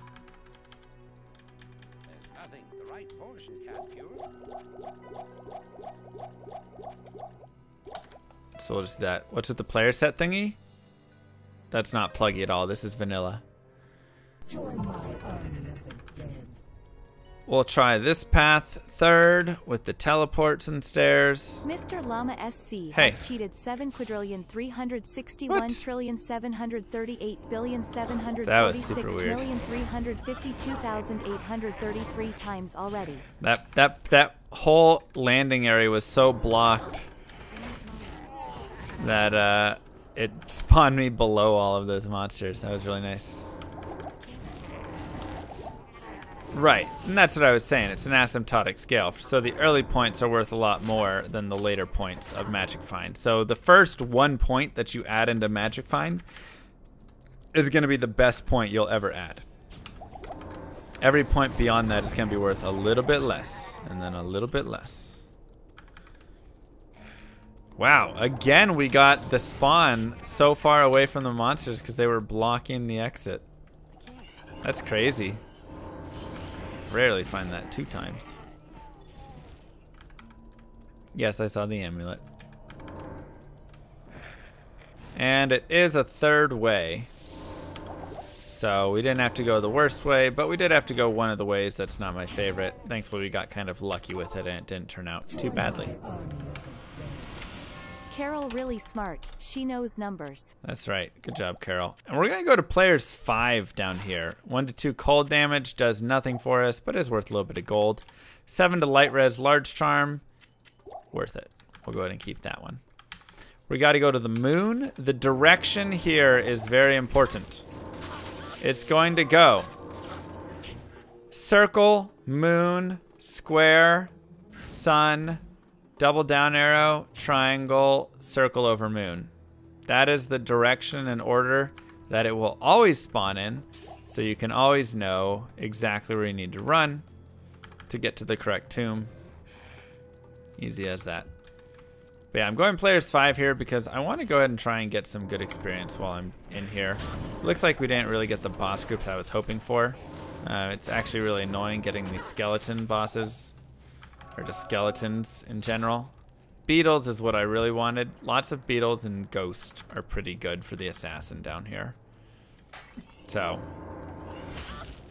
just could have been a nice way to pick up a little bit of extra experience while in the tombs here. And if you really want it that badly, you can totally just reset.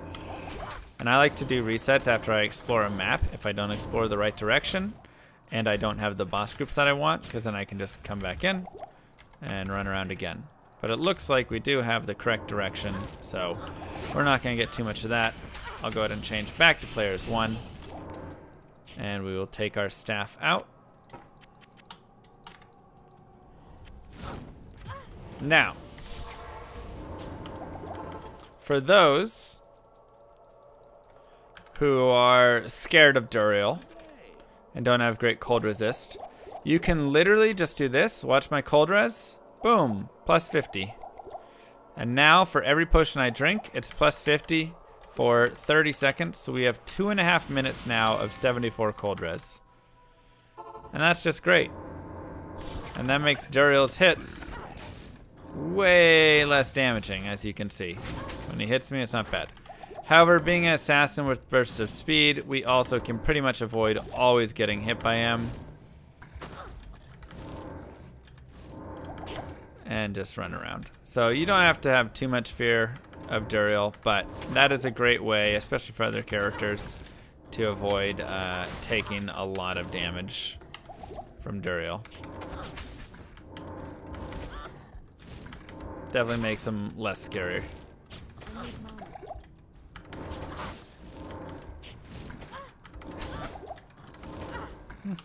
This guy wrecks everybody on their first playthrough, so don't feel bad if you die. Okay, and we'll drink some potions, move some stuff around, pick up some items. Didn't really get anything good from Duriel. That's okay. Join my army of the dead. I saw an anime with a plot like this. Oh boy. Talk to Tyrael. Identify our stuff. And then I like to pick up a couple stamina potions right here if I want some. That's a great place to just grab them. And then move forward. Thank you, Chi-Chi. That's a great little quick tip, because you have to talk to Jurin first, so you can talk to him and then port over from inside and immediately go to Meshif. Faster way to get there if you would so like. We're just gonna sell these things. Doesn't really matter too much there. And now I'm just gonna fill up still on light mana potions. I don't really feel the need to waste gold on full mana potions because I only have 62 mana, and a light mana potion is gonna get me the mana at the pace that I really want. So we also are past level 19, so I totally screwed up. I'm used to not getting level 19 until Act 3, so that's why I was thinking it. But we could have done this at level 19. We grab a Tier rune, we grab a Rao rune, and now we have one of the dopest staffs you ever seen. That is a beautiful leaf staff. Now, what is great about this staff? Number uno, +3 to fire skills. That is huge. And if you take a look at your tree, you will see the blue, which means there's added skills. It has actually worked. So that's actually a giant boost in damage for both Fire Blast and Wake of Fire. Additionally, you're also getting 42 defense if you really care about that, which we don't. 2 to man per kill, which doesn't matter for us, but 33 to cold res, which is really nice. So now our cold res is high, our light res is high. Like, we have 2 really good resistances now. Our fire res is low, and this is where we could totally, if we had additional rouse, just shove the rouse into this cap. And that would be a great, easy way to just get some additional fire res right there. We didn't get extra rouse. We're not going to do that. It doesn't matter too much as well for us. We're going to go back to players 5 because I want to level up here. But, you know, you can obviously be players 1, and that's totally fine. But you can just watch and see, like, oh yeah, okay, we do a lot of damage. And so I always think if your damage is so high and you're not really at too much fear of dying, running up players a little bit is a great way to just play the game, because it just makes it so you can just level up, and then you don't have to worry about like coming back and farming areas for levels and things like that, which is what we would normally have to do, right?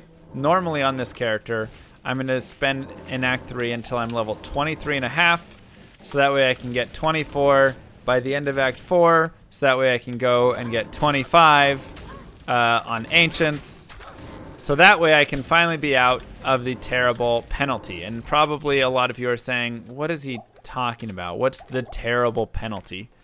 And to you, I say Diablo 2 player experience chart. Is this the one? Yes. To you, I say this. This is how the game functions right here. So the way it works is your level, character level, and then this is the act that you're in, and this is kind of the average monster level right here, or average experience across that act, is going to determine how much experience you get. So if we go up to the top, never mind, it doesn't have it on this one. Let me go back and then go to Ariat Summit. Nope, that's not it. Should have used Bing.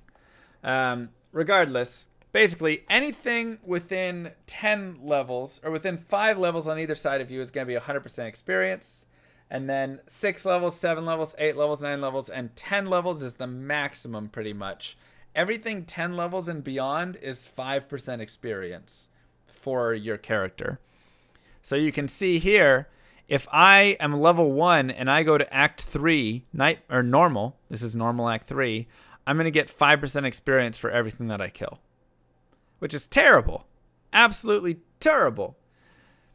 And the reason for that is because I'm just too low of a level. These monsters are going to be more than 10 levels above me. It's above or below. And so I'm going to lose a ton of experience that way. So you want to fight in the blue here, right? You want to fight things that are going to be in the blue when you're, you know, in here, okay, blah, blah, blah. You want to keep everything within 5 levels of you pretty much to make sure you're getting maximum experience. The further away you get from that, the less experience you're going to get. Until you hit level 25, at which point they remove the top cap. So no longer does the top cap exist of the 5% for anything that's levels above you.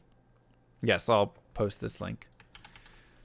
So getting to level 25 is super important, because when you get to level 25, all of a sudden you can go into these future areas and start getting massive amounts of experience, and then you'll be good to go, right?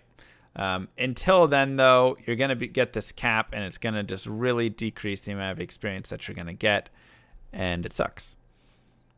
And so we want to be level 25 pretty much as fast as possible, so that we can get to Act 5 and start killing stuff and getting good experience from there.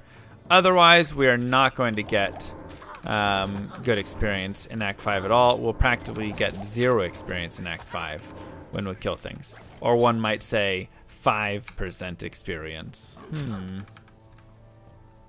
So that's why being 25 at that point is super important. And if you're not 25 in Act 5, then you don't kill anything in Act 5. You just go forward to the Ancients. You can kill Bale and whatever if you want, but then you go back and do cows to level up to 25, right? Curious, do you use Bing because it's more useful for research? Yeah, Bing's great. War Scepter is generally worth money, but that one is not. So we'll just trash it.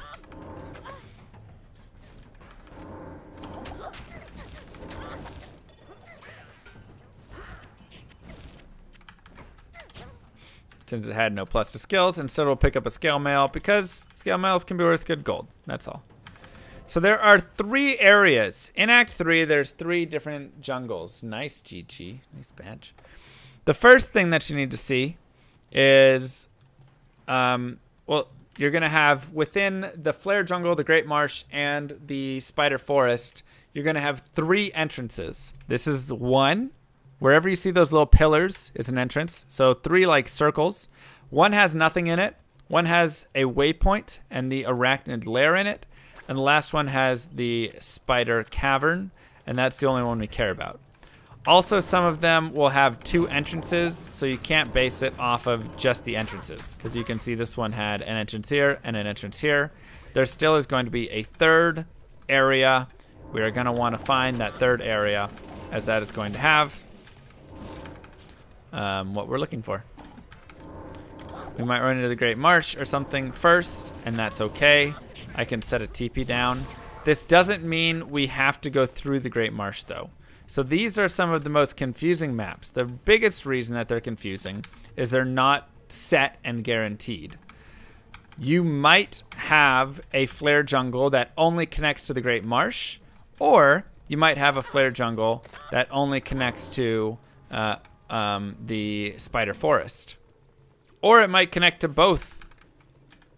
It's super weird. And so that's definitely something that you have to like know about these maps. I have a video on my YouTube channel that describes these maps and a little bit more detail on how it all functions and works. But basically, if you don't know how Act 3 works, just know it's going to be confusing. Try and see if you have a Flare Jungle off your Spider Forest. If you do not, then know you have to go through the Great Marsh to get there. And right now, based on how these maps are looking, there is a high chance, unless this kicks out left, it does not. So we don't have a Flare Jungle off of our Spider Cavern, and we will need to go through the Great Marsh.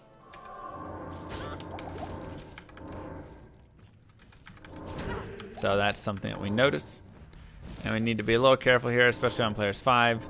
Cesark the Burning is a fabulous, easy way to die, as he does very good damage. And we'll go ahead and grab Tal, Zai, and keep going. Is there anything that can force RNG for the Marsh skip? No, there is not. It is just how the map generates. So I'm just gonna have to run back out and head to our TP. Simple as that. And the waypoint and TP are about equidistant, so doesn't matter too much. Am I using Leaf Staff? I am. I am using Leaf Staff. Oof. I have, brother. So we'll go through the Great Marsh. There is nothing that we need to do or kill in here. We can kill some stuff if we want for experience, but we don't have to go into any of the areas whatsoever. This is a cold enchant lightning gloam pack. Not my favorite pack to fight. Thankfully, in normal, souls really aren't that bad, especially when you have 54 light res. So At Sroy2 says that if you throw enough bits to Mr. Llama, you will never have balding problems. Is that true, Esroy?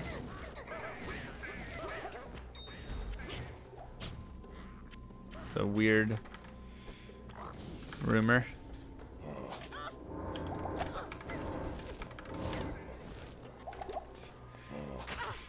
Church of Latter-day Searchers. Oh god. So we have an experience shrine, which is great. Also, I am always trying to take whatever turnoffs go left or right. And you'll see, I'll kind of look for those. You can't really see it right now. But if I see one that's going left or right, I'll show it when I get to it. I'm going to try and take it. The reason is because this game doesn't have an exit or a dead end that faces left or right. But it can turn into the Flare Jungle facing left or right. So I'm looking for that. So I'll keep running and keep running. And I like to try and stay on the left side of the river generally. But here you can see, okay, I'm going to go straight left. So I could keep going up, but there's a better chance that going straight left here is going to lead me to the Flare Jungle. And it looks like it shall. We just have to go on the high side. So we go out here. That's our third entrance. We know that there has to be a Flare Jungle here, and there is. Easy as that.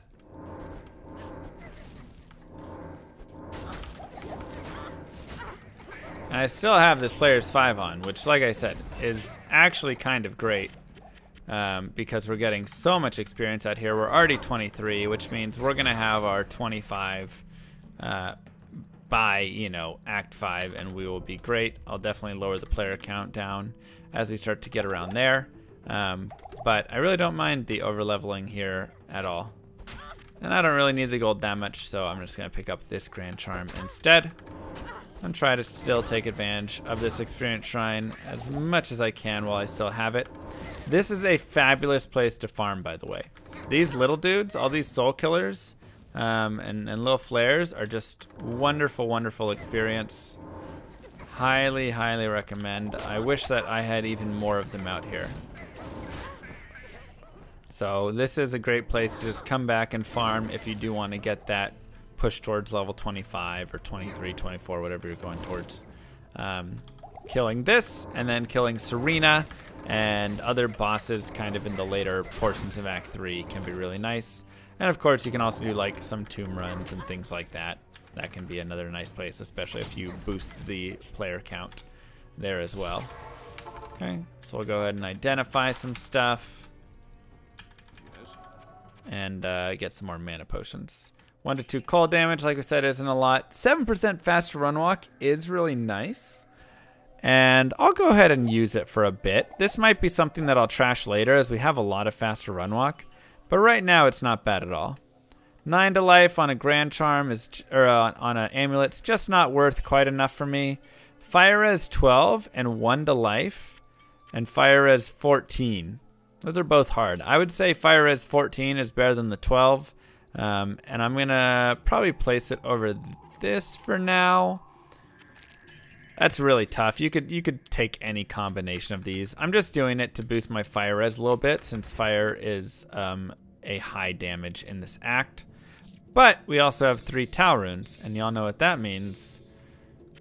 Well, we have a lot of junk in here we can go through.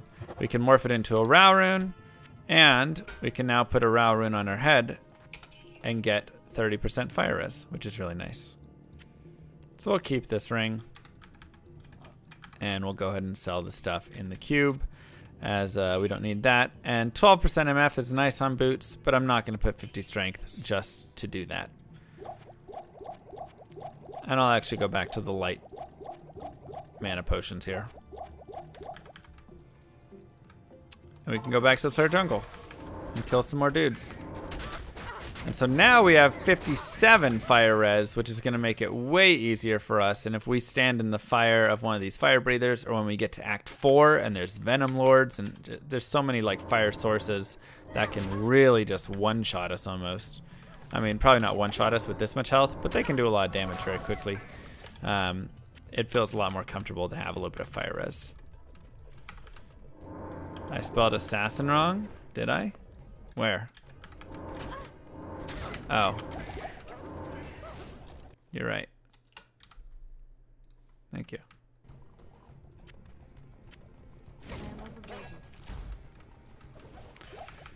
And we'll just keep running around, and like I say, feel free to kill as much as you want down here because it's great. The only thing that really doesn't give that good of experience out here are the birds. So if you get birds, which we did not, those guys aren't worth a ton of experience, and you might want to reset and try and get as many of these little dudes as you possibly can.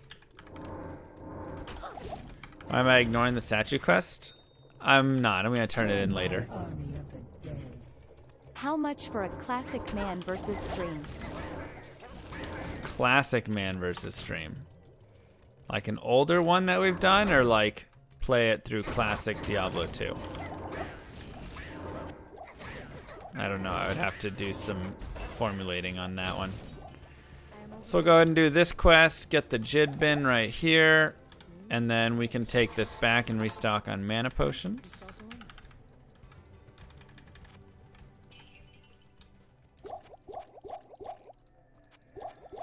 And then we'll talk to him again and get the ring. And that's not a bad ring. I'm going to hold on to it.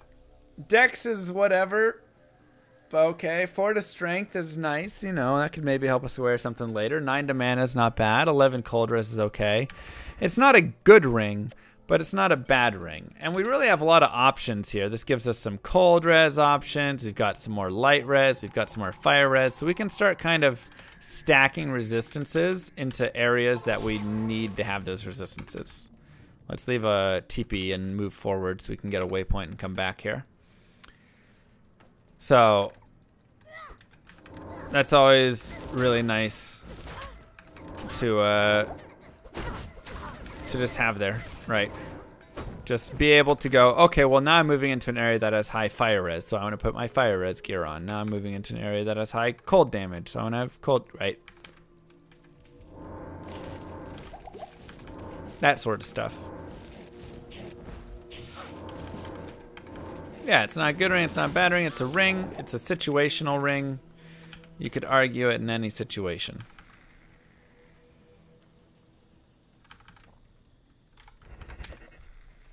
And so now we're going to look for a waypoint. You can get the lower crust one if you want to do lower crust. Popping of chests and stuff. There's a lot of good things to run around and pop in this area. But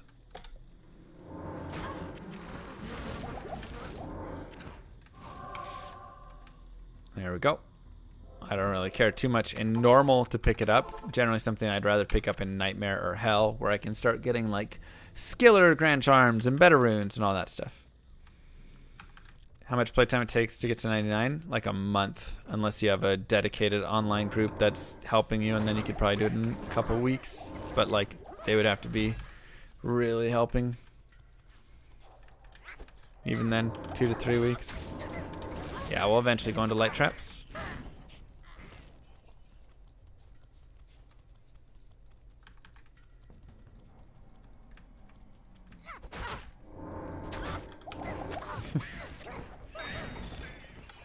And grab the amulet.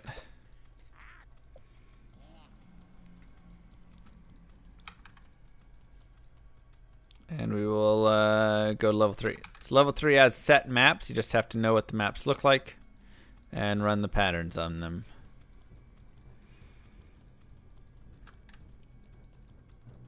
Otherwise, just run around like a maniac for a little bit. But most of them require you to run through the middle at some point. So just know that.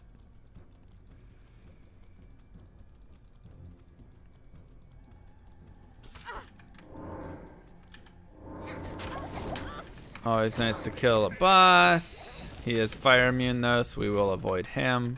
But we will kill all of his minions.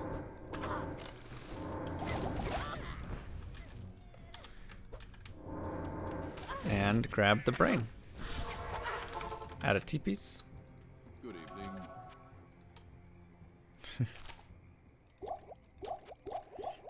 And I'm gonna go ahead and do that because I'd rather have those there. 16 attack rating, 1 to strength. Doesn't really do a lot for us. And let's go to the bazaar. And continue moving forward. We want to do the Lame Essence Tome here. So we want to find the temple. And the temple that we're going to be looking for will be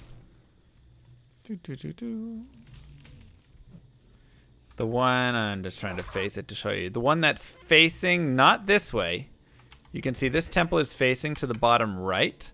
We want the temple that's facing to the bottom left. This one right here. This is always going to be the ruined temple, and it will have Serena.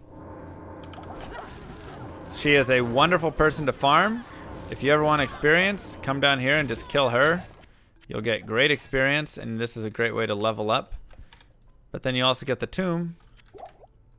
I am overburdened. And that'll get you some stat points, which is worth 15 life. We also have the sewers right here, so we can drop a TP. Actually, we'll go through the sewers, because sewers can obviously take us to the next area. Check back really quick. Grab a small charm. Let's go. How do you get past Hell Ancients? Lower res wand should help a lot, and then you can do just some positioning tricks to help even more.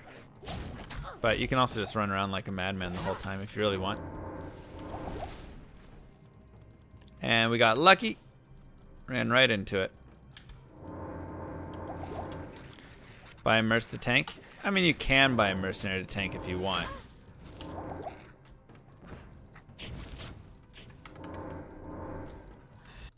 Yeah, Hell Ancients will be on, what day is it? Monday? On Wednesday, we'll be doing Hell Ancients.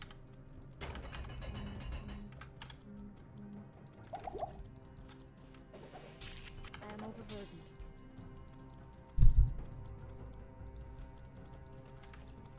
So we can exit and head to the Travancore.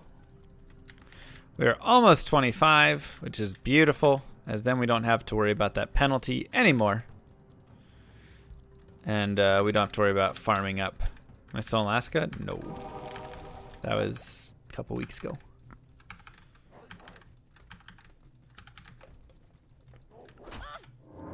So we should actually get there pretty soon, hopefully, here. Perfect. Okay, we're level 25. I'm gonna drop the players count down now. I just really wanted to rush to 25 so I didn't have to like waste time on the guided playthrough leveling. And just being like, all right, now watch me level for a little bit. So instead, we will just continue forward and kill some stuff.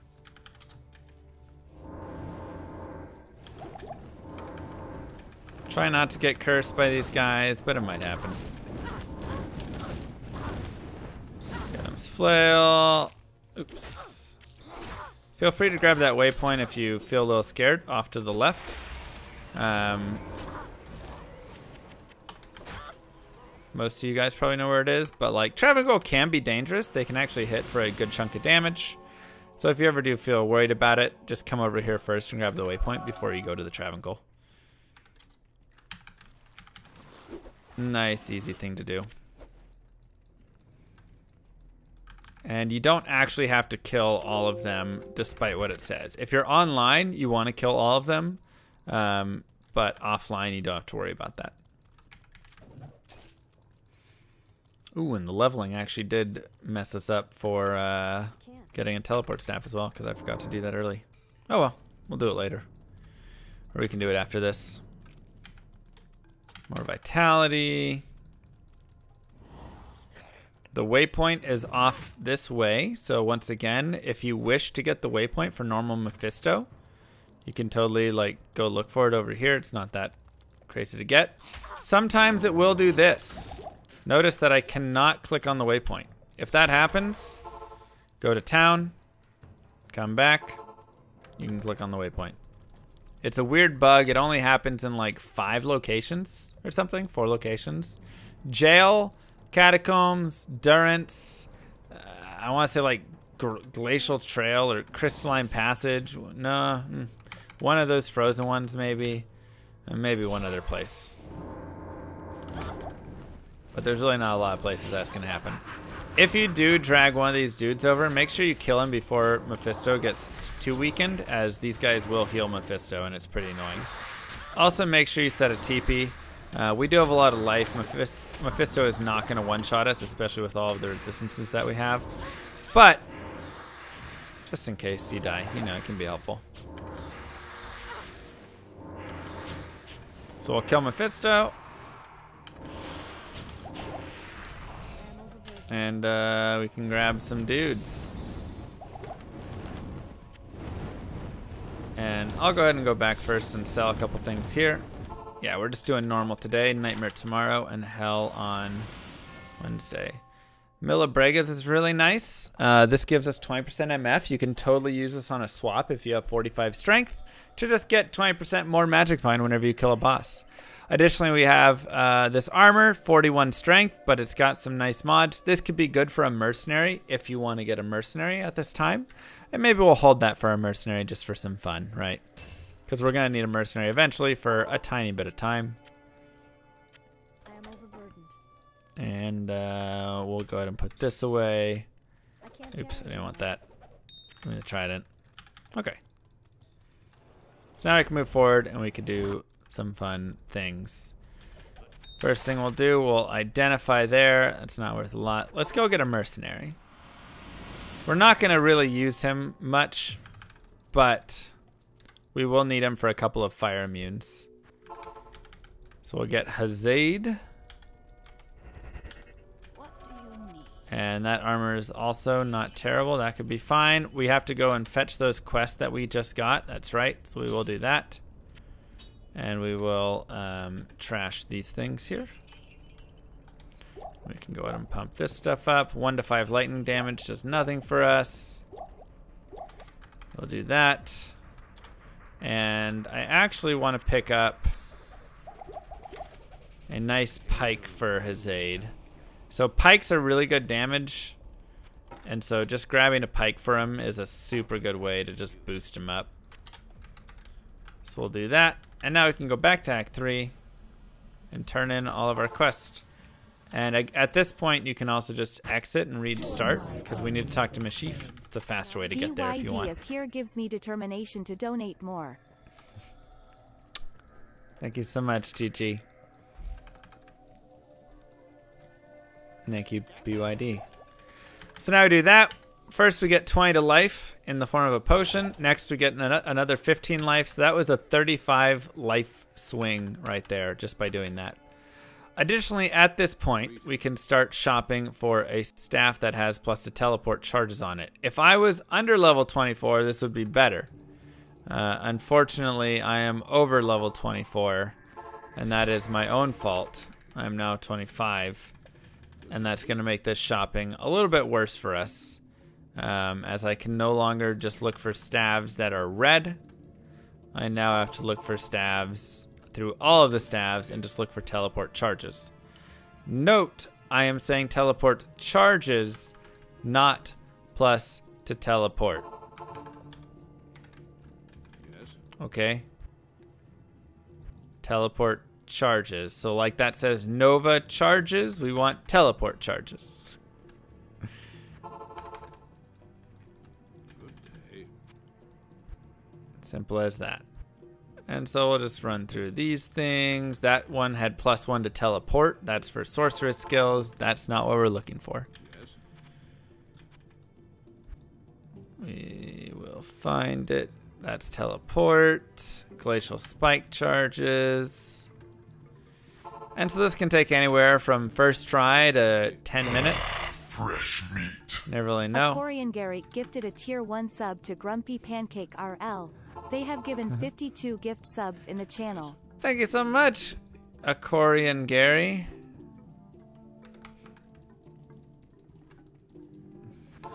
There are red ones before level 24. If you shop this at 23, 22, 20, whatever like that in the earlier stages, at least 19 you have to be. But if you shop it between 19 and 23, the reason it'll be red is because it's a level 24 required staff. So all you have to do is look at the red staffs in that case. Join my army of the dead. Thank you. You are a bold one. Mr. Grinch.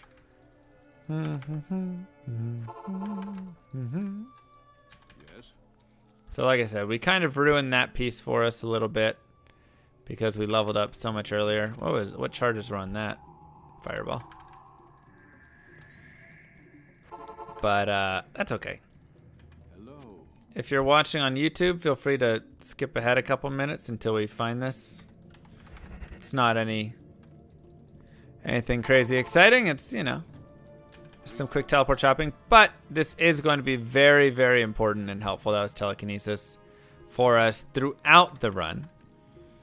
So, yeah. This is unfortunately extremely crucial, and you can't just ignore it. Did I ever try Raid SL again? I didn't. It was I thought it was fun, but not the mobile style game that I enjoy as much. I play Lords Mobile. That's a little more my style. I like the feel of that game a little better. So I thought Raid was fine. You know, I thought it was a game that had some interesting strategy and stuff, and you know, could totally be fine to just play through when you're bored for 5-10 minutes here and there. But Firestorm. But yeah, I don't know. Wasn't one that I felt like continuing playing. Greetings.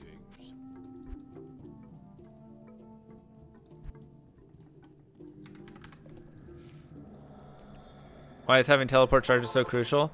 There's just so many places in this game where being able to teleport past a group or past a wall or past anything like that is just worth it.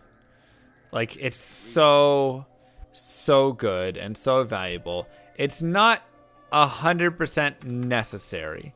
Okay, you can play this game without teleport, especially on an assassin, without a teleport staff, and just kill everything or slowly, you know, push it aside or whatever. But having the teleport staff just helps with so many different scenarios where it's just like, all right, let's just jump past it and speed this up a lot. You want the shopping music? Yes. Okay.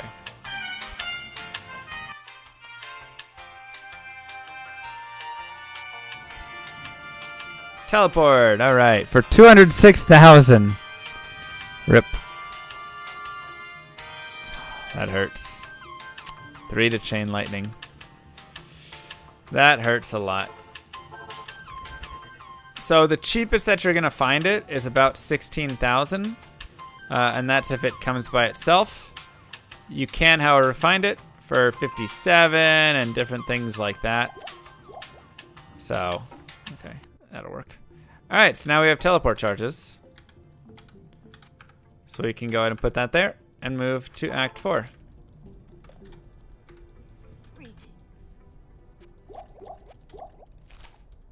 Go ahead and restock on some things, and we're good to go. So now we have teleport charges, and it's just, like I say, so helpful in the event that you just get stuck in an area. There's this group right here, and you're like, oh, I don't want to fight it. You just teleport past it. Right? You can just go right past it. The thing you have to be aware of is that it is very, very,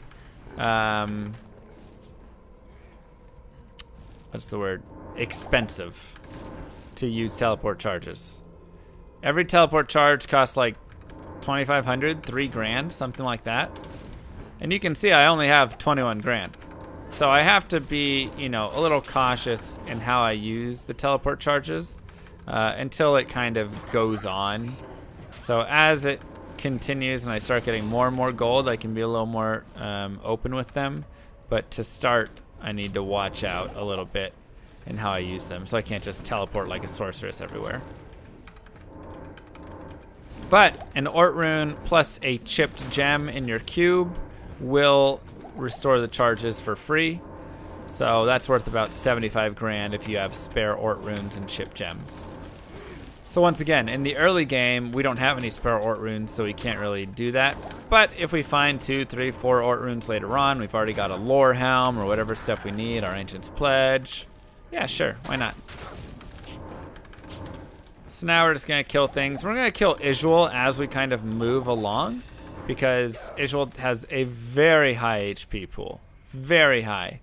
And we might as well get some additional experience killing other stuff while we're killing Isual. Right?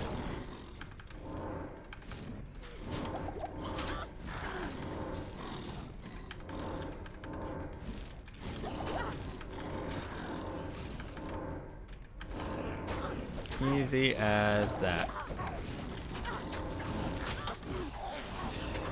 And we'll grab things like Grand Scepters, because they can be worth money if they do spawn some good plus to skills, of which that one did not. But you never know. So we'll just keep continuing running around. 30 months. Time passes by quickly, don't they? So sorry about your latest relationship. Oh well, praise the Sarge. Thanks, Flatcaver. And a rare amulet. Very nice. That could be super solid. So, Isuel is extremely worth it. Probably one of the most worth it characters to kill because you get +2 to skills for killing him, which is massive. Absolutely massive. So, if he is near you, go kill him. If he's not near you, go find him and go kill him. Because +2 to skills is just worth so much in this game. Anything that's +2 to skills, or +2 skills, I should say, is just gonna be a ton of value. So yeah, never skip him really anywhere. Fresh. Thank you, AMK. Appreciate that. Welcome to Llamas of the Round. And it's complete trash. What a beauty. 3 to minimum damage doesn't affect us because we're not doing physical. 3 lifestone per hit doesn't affect us because we're not doing physical.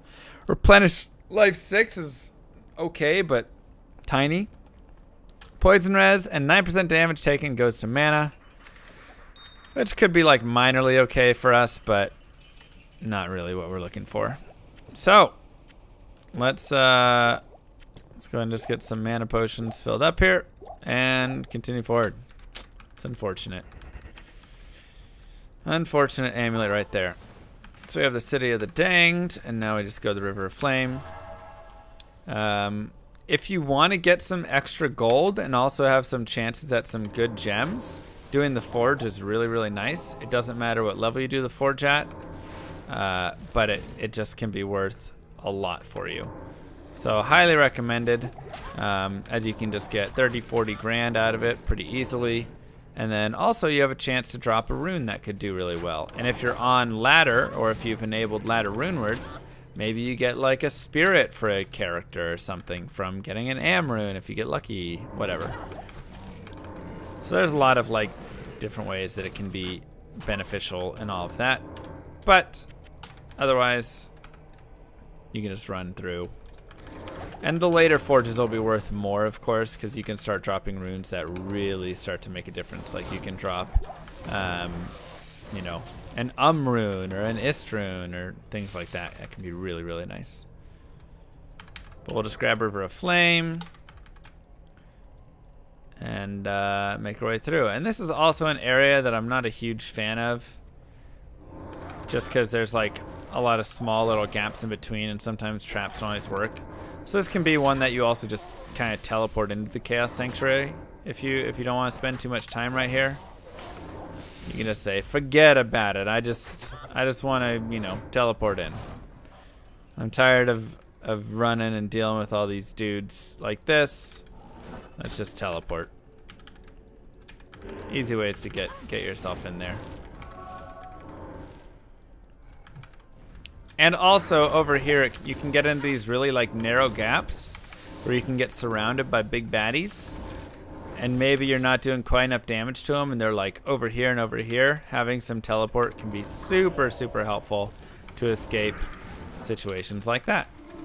So that's really one of the big reasons we like teleport, especially in these earlier levels before we get any sort of crowd control. Like our crowd control right now is just our massive damage, which does pretty well. But having that teleport can just be a little bit extra helpful.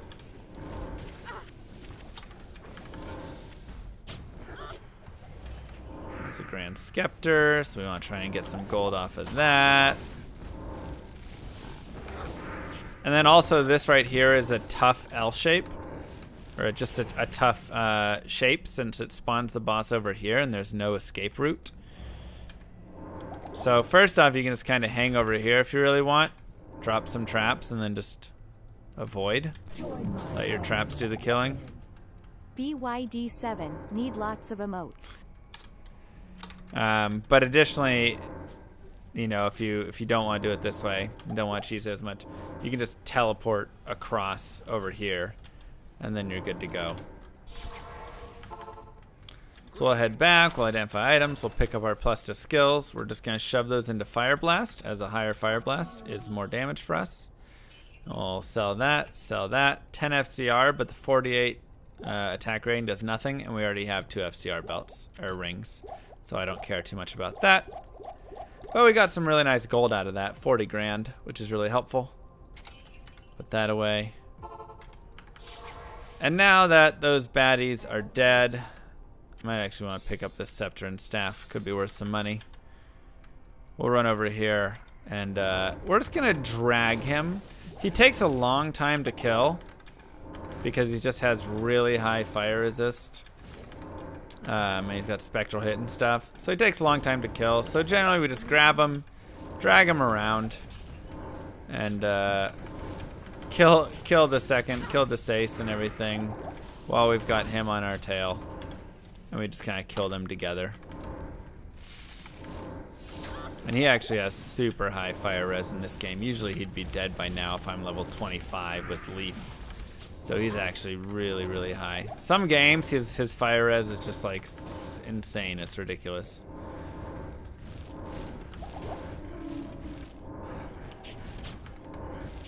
So we can just kill them both together.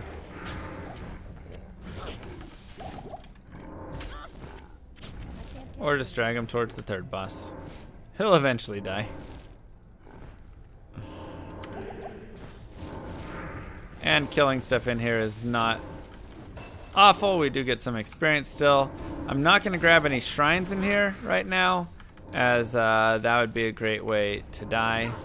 Or to lose this shrine, I should say. For the shrine to die pretty immediately. And here you'll see we run into our first example of a fire immune boss that we have to kill, no matter what. He needs to die, and we have no way to kill him. And this is where his aid comes into play. We'll go ahead and give him his little armor. He's got his little weapon. It's perfect. And if we want, we can get in there and just whack this guy a little bit. Well, his aid really goes to town on him.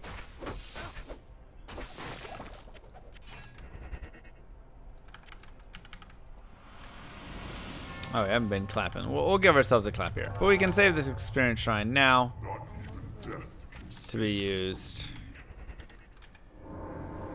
for this. Make sure we have a TP set. His aid is gonna die to Diablo. There's nothing we could have done. And so we're just gonna cast a couple traps and then use Fire Blast, cast a couple Wake of Fires, use Fire Blast, Wake of Fire when we can, use Fire Blast, and just kind of rinse and repeat. If you don't want to use the Fire Blast because you feel like it's a little dangerous, then don't. That's okay. Your Wake of Fires will do enough. Just remember to cast them in pairs of 2s generally. Or you want to have about 2 down. And know that these traps shoot 5 times. So you want to kind of learn the timing so that you're overwriting it around the right time without too much overlap, you know. And there you go, just like that. Go ahead and give yourselves the clap.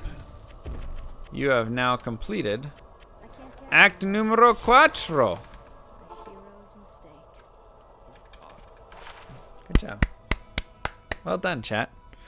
You are just flying. You're level 26 already, which is nuts. You got your levels in. It's great.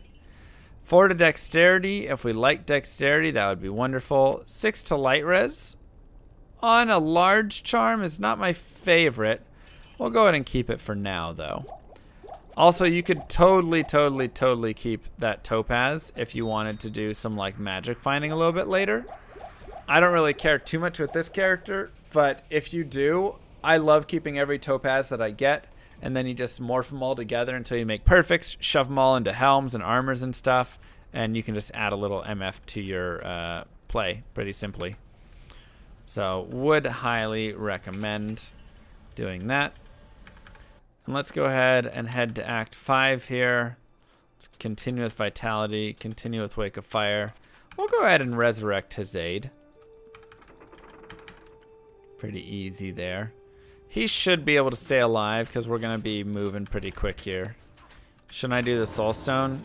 I mean, like I say, you can if you want. It's not a huge deal. We'll teleport for a little speed just because there's some just trappy areas in this map. And then whenever we get to spots that have good clusters of monsters or boss group as such, with Dak, we can drop that and kill him. Get a little bit of experience here and there. But we're only killing stuff out here because we are at least 25. If I was not level 25, I would not be killing anything. I would just be running to Ancient straight. Because it's just, or I'd be going back and leveling, one of the two. Because it's just not worth it otherwise. You're just getting absolutely zero experience.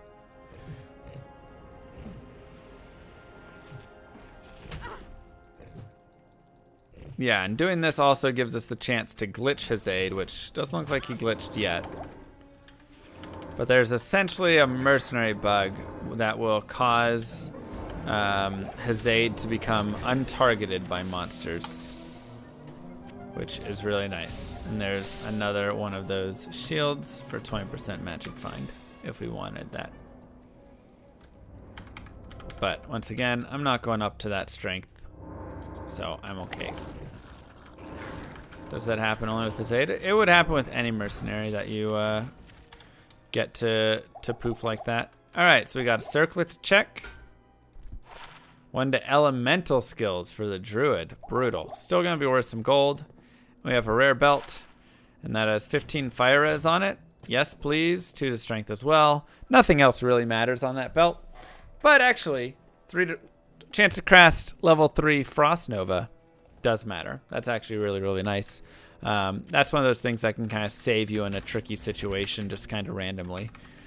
So that is a nice little thing to have. I love getting that on a piece of equipment, as it's just, you know, you'll just be in a tough situation. You hit everything with the Frost Nova, and all of a sudden you just get a second chance at life.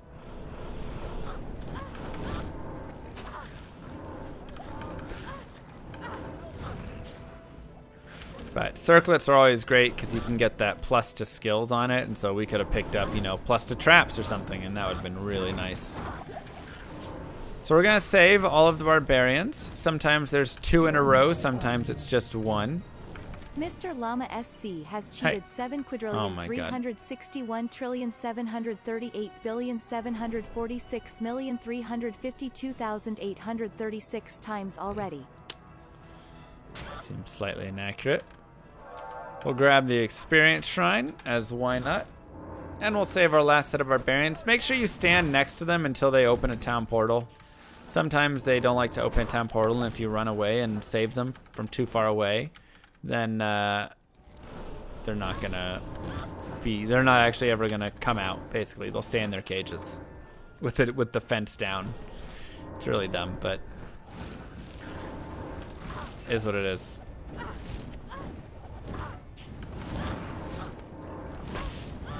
So when we do that quest, we get Ral, Ort, Tal. Those 3 runes will be given to us from Qualkek, and that's actually super nice, as that is the exact formula necessary for something called an Ancient's Pledge Shield, which gives you a bunch of resistances, like super mega resistances. So it's kind of a free big res to get you prepped for Nightmare, essentially, is my assumption for why they did it. So we will go ahead and get ready for that. Okay, play through on a 20-year-old game? Yep. Hey, it's never too old to enjoy a game, man. Especially a great game like this. Go ahead and pick up a waypoint, because why not? Try and avoid getting hit so we don't get cursed there. Doesn't look like the exit. There's also a ton of things to learn that even people who have played this game for 20 years can learn a thing or two. So here we want to go this way, but I do want to come back. I want to get the waypoint over here. Hopefully it's right here, because I want to do the frozen river. And the reason I want to do the frozen river is because you can save Anya and get a +10 to all resistance scroll, which is super nice, because that will give you resistances throughout the rest of the game. So having those in Nightmare in Hell can just be invaluable.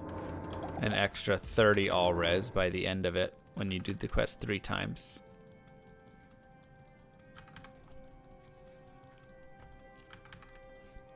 Dun, dun, dun, dun, dun, dun, dun. I gotta admit, seeing Warcraft 3 Reforged scares me a little bit because they absorbed Warcraft 3 Classic into the client, and that I don't like at all. So that definitely makes me a little weary that there's potential that they might do something with Diablo 2 where they suck Diablo 2 into the Battle.net launcher client and you can't do anything. Oh, there's the waypoint. Good, we'll go back. You can't play offline or anything like that. Or they take down the old servers and all that. 12% magic find is probably good enough that I will just keep that ring. We don't need to get full, so we can just get these ones right here. But we will see. Maybe this is a learning lesson to not do that. I don't know.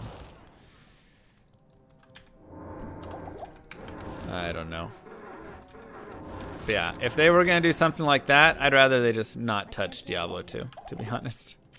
Just leave it alone. It's great. We don't need any upgrades. Okay, so we'll keep going on Vitality and that. And we're just gonna save Anya. Be careful down here. It can get a little dangerous. The thing that triggered me the most was the restrictions on custom maps. Yeah, that's not a great one. And we obviously don't have that problem in Diablo 2, but you just never know what they'll come up with it. Like I say, they might remove single player from offline mode or something, and so it'd be a whole mess with all of that, and we're gonna have to like illegally download the game just to play offline single player or something. I don't know. But you want to be a little careful down here. One, those balls that the harpies spit out can be pretty dangerous. But additionally, you can have danger. That's not the worst of it. Literally every cinematic looks like a bad fan-made job. Oh yeah, also, no, I've seen them. 90% of what was promised didn't even got released, and Blizzard official released it anyway. The Yetis can do a lot of damage. Fresh hell, Blizzard. All lay that off stuff. the weed and gain your fans back. Good lord. I mean, lay off the cash flow mindset a little bit.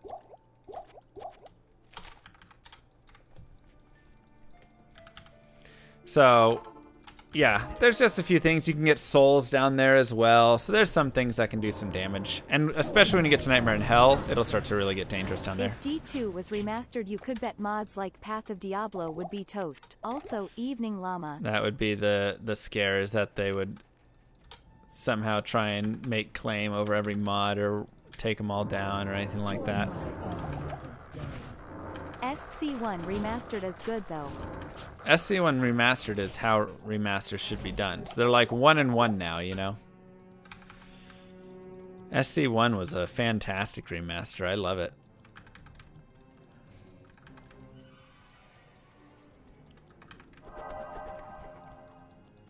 I loved it. I just wonder if it didn't make enough, and that was why they started cutting funding to Warcraft 3, or I don't know. Who knows? Alright, so Ancients, really not going to be a problem. The only thing that we have to worry about is sometimes Korlik and Talik are going to have crazy high fire resist. So just look at them in the first early stages and make sure they're taking damage. If they're not taking any damage, just open a TP and reset the Ancients. Otherwise, you're going to be here for a long time. That is all. And you can either run around and let your traps do work, or you can go to different spots on the map. This is one right here. This one's the easiest.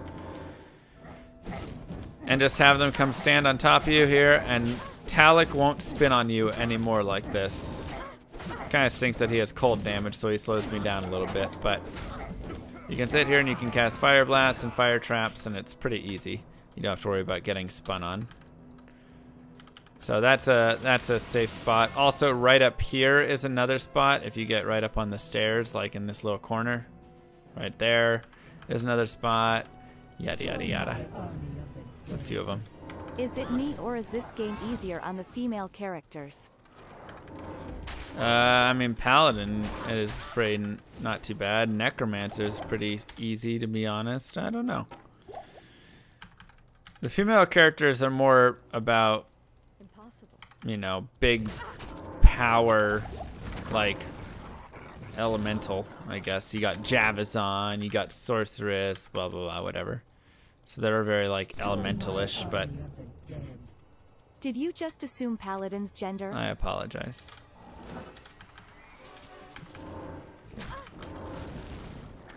That one's on me. So here we want to get the waypoint. The reason you want to get the waypoint is farming here is just super, super nice.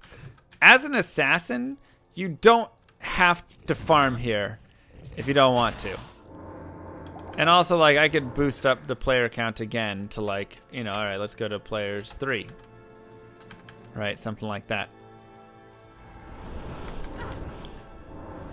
But, like, you can actually move forward as the assassin. She's strong enough to go into Nightmare at level 27, 26, whatever, and be perfectly fine. But, you know, for the sake of a playthrough and blah, blah, blah, and having fun, all that stuff, it is a totally fine place to do that. And a great place to just get some basic, easy farm in. Get our mana up.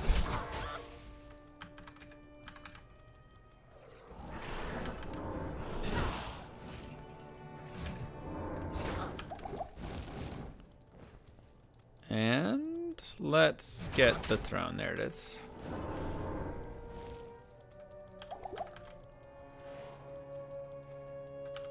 Okay. So we've got a few Death Lords here. We just gotta watch out for some Death Lords. But once again, the nice thing still, you are strong enough, you do enough damage, you have enough life pool, 548 life is insane, that you can really come in and just assert your dominance in most areas. You do enough damage to put things into hit recovery that they're not gonna hit back too often. And even if they do hit, it's not gonna do enough damage to really kill you unless you get fully trapped. So, through normal, your character shouldn't have too many fears, to be honest. In some other areas, you know, things can get tougher for sure. But to start, it's not too bad. And we'll go back to players 1 for the first wave, because they do have a fire immune. And there's our runes, by the way. Make sure those don't drop on the ground. And if you stand up here, your mercenary actually won't get decrepified, while you do. Just a fun little tip. And then we can, like, raise the player count, you know, on this wave or something if we'd like. Get a little bit more experience out of it. Hazade's going to die. That's okay. If he doesn't die to wave 2, he dies to wave 3.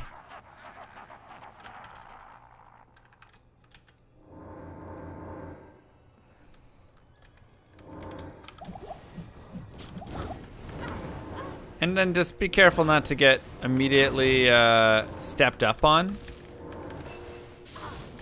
by Bartok, because if he brings all of his bolts right on top of you, that can do some good damage and take you out.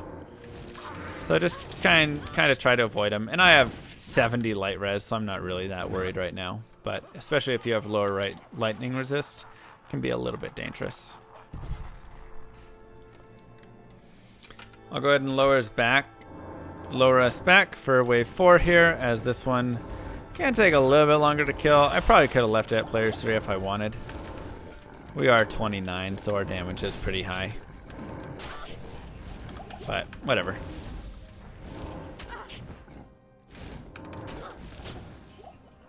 that kill. And then the last group. At any point, if you don't feel like killing group, you can always just drag it. So you can actually just take the group and bring it outside of the throne of destruction. Or the main piece. And then you can just go back in without them and he'll start laughing. I want to kill them because I want the experience, but you know, you could totally just do this and run forward and then he'd be totally good to spawn. But I'm going to go ahead and farm them for the experience here.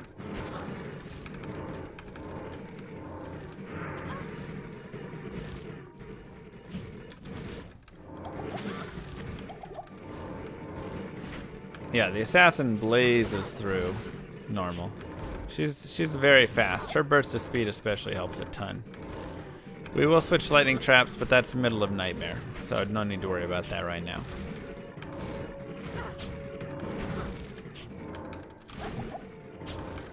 Okay, so we'll do that. We can go ahead and get some more mana potions really fast. And if you want to go ahead and grab a thawing pot, that can help as well. And here we'll do a repair, and you'll see this is going to be kind of expensive, 18 grand, and that's because we have 8 charges missing over there. So it looks like it's about 2 grand per teleport, actually, not 3.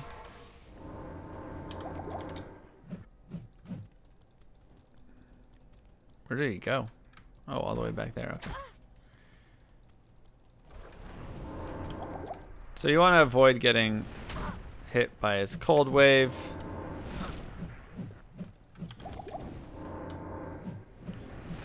So you just cast 2 every few seconds.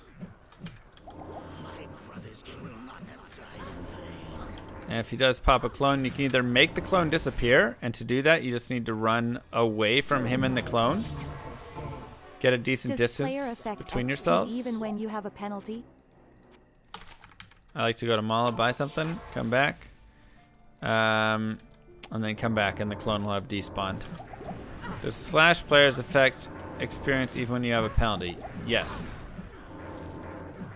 But the penalty still applies to all of that, so it's still gonna drop it, you know. But yeah, it'll be, you know, 4 times or 3 times, whatever, 200%, 250, whatever players count you set on. It'll be that times the penalties experience. People do PvP runs for time? No.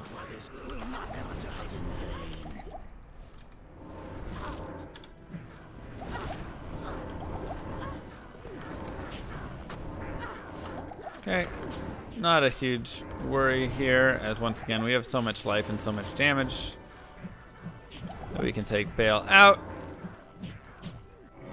And whammo. Just like that. You're now the owner of a brand spanking new assassin who's a nightmare. Give yourselves a nice clap. Good job, everybody. And that's not bad to get 32 life right there. But obviously, stealth is just worth so much more to us. Just worth so much more. So we can pick things up and sell them. Nothing here matters too much for these items. Easy clap. Easy clap. All of these items are pretty worthless for us. 223 ED. Wow.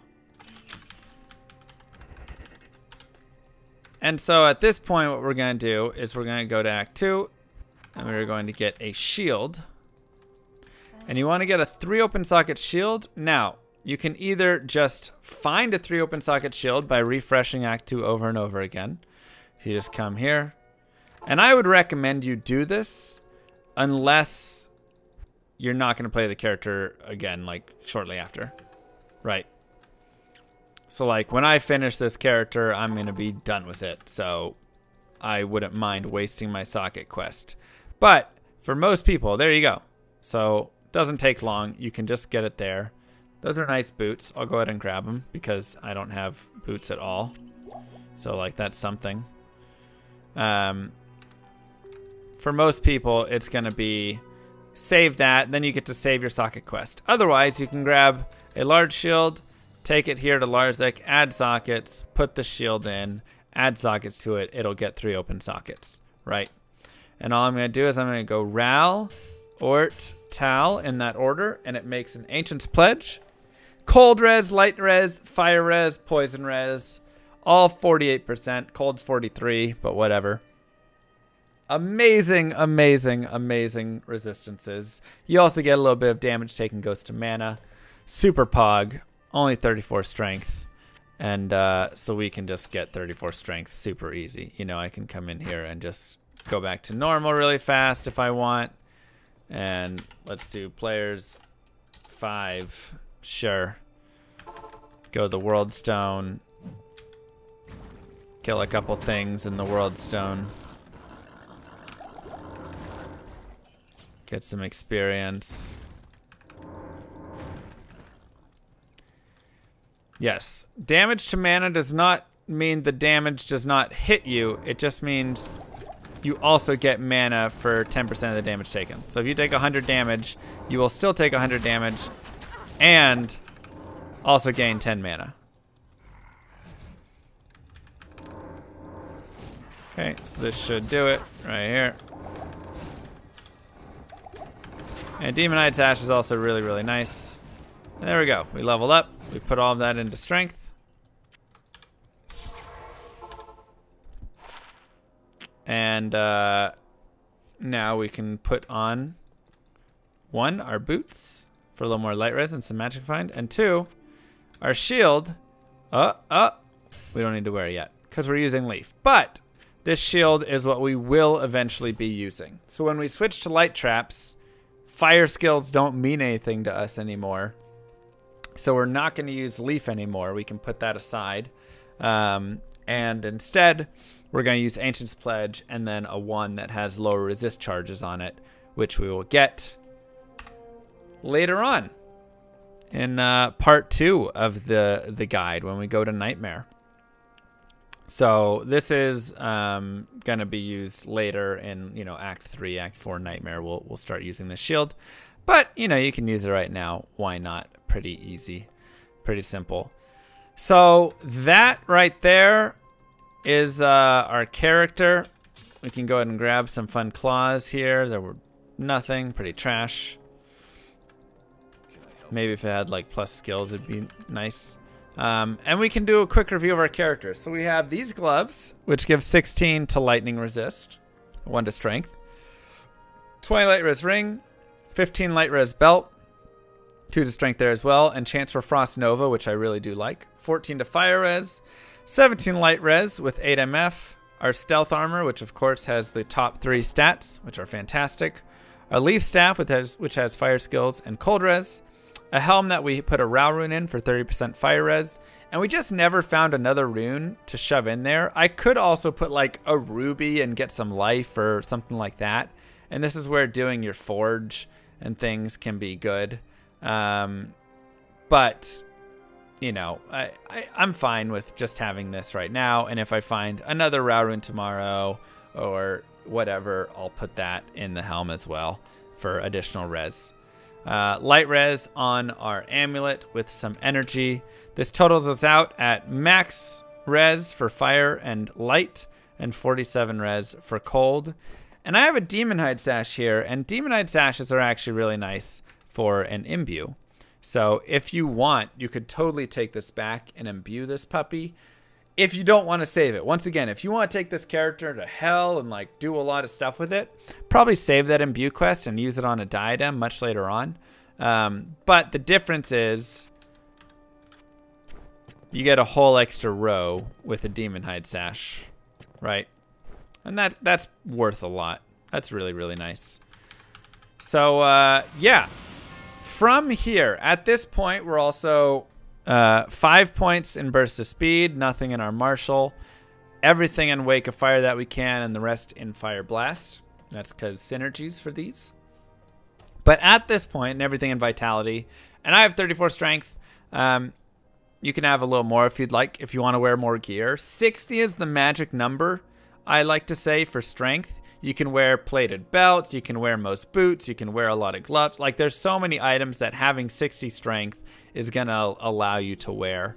So I like to get up to 60 eventually, not by end of normal, but by like mid to end of Nightmare. I think having 60 strength is a pretty good spot to get towards. 45 is the next kind of like point. So I would say going to 45 by mid to end of Nightmare, and then 60 somewhere early Hell. Something like that is good to go. Imbue it! All right, we'll go imbue it. Thank you, Gigi. See what we get. Shabam! Ugh, it's terrible. Terrible belt. No good rolls on it whatsoever. Why'd you make me do it? You wasted it. It's an awful belt. So at this point, what do? Well, you can just wait for the video tomorrow, and we can go into Nightmare at level 30. You'll be plenty strong. Things will be plenty fine. Or you can go and do some Bale runs. At the same time, you can also go and do some Eldritch and Shank runs if you want. You can do these on players 5 even. It doesn't really matter. Right? You can come here and you can kill these guys and have some fun here. I think that was a player 1 kill, but that's okay. Like, that's worth experience. So, like, kill these guys, kill Bale, kill whatever. These are going to be great places to just get some good experience. You can also get some good gold. You can find some cool items, whatever.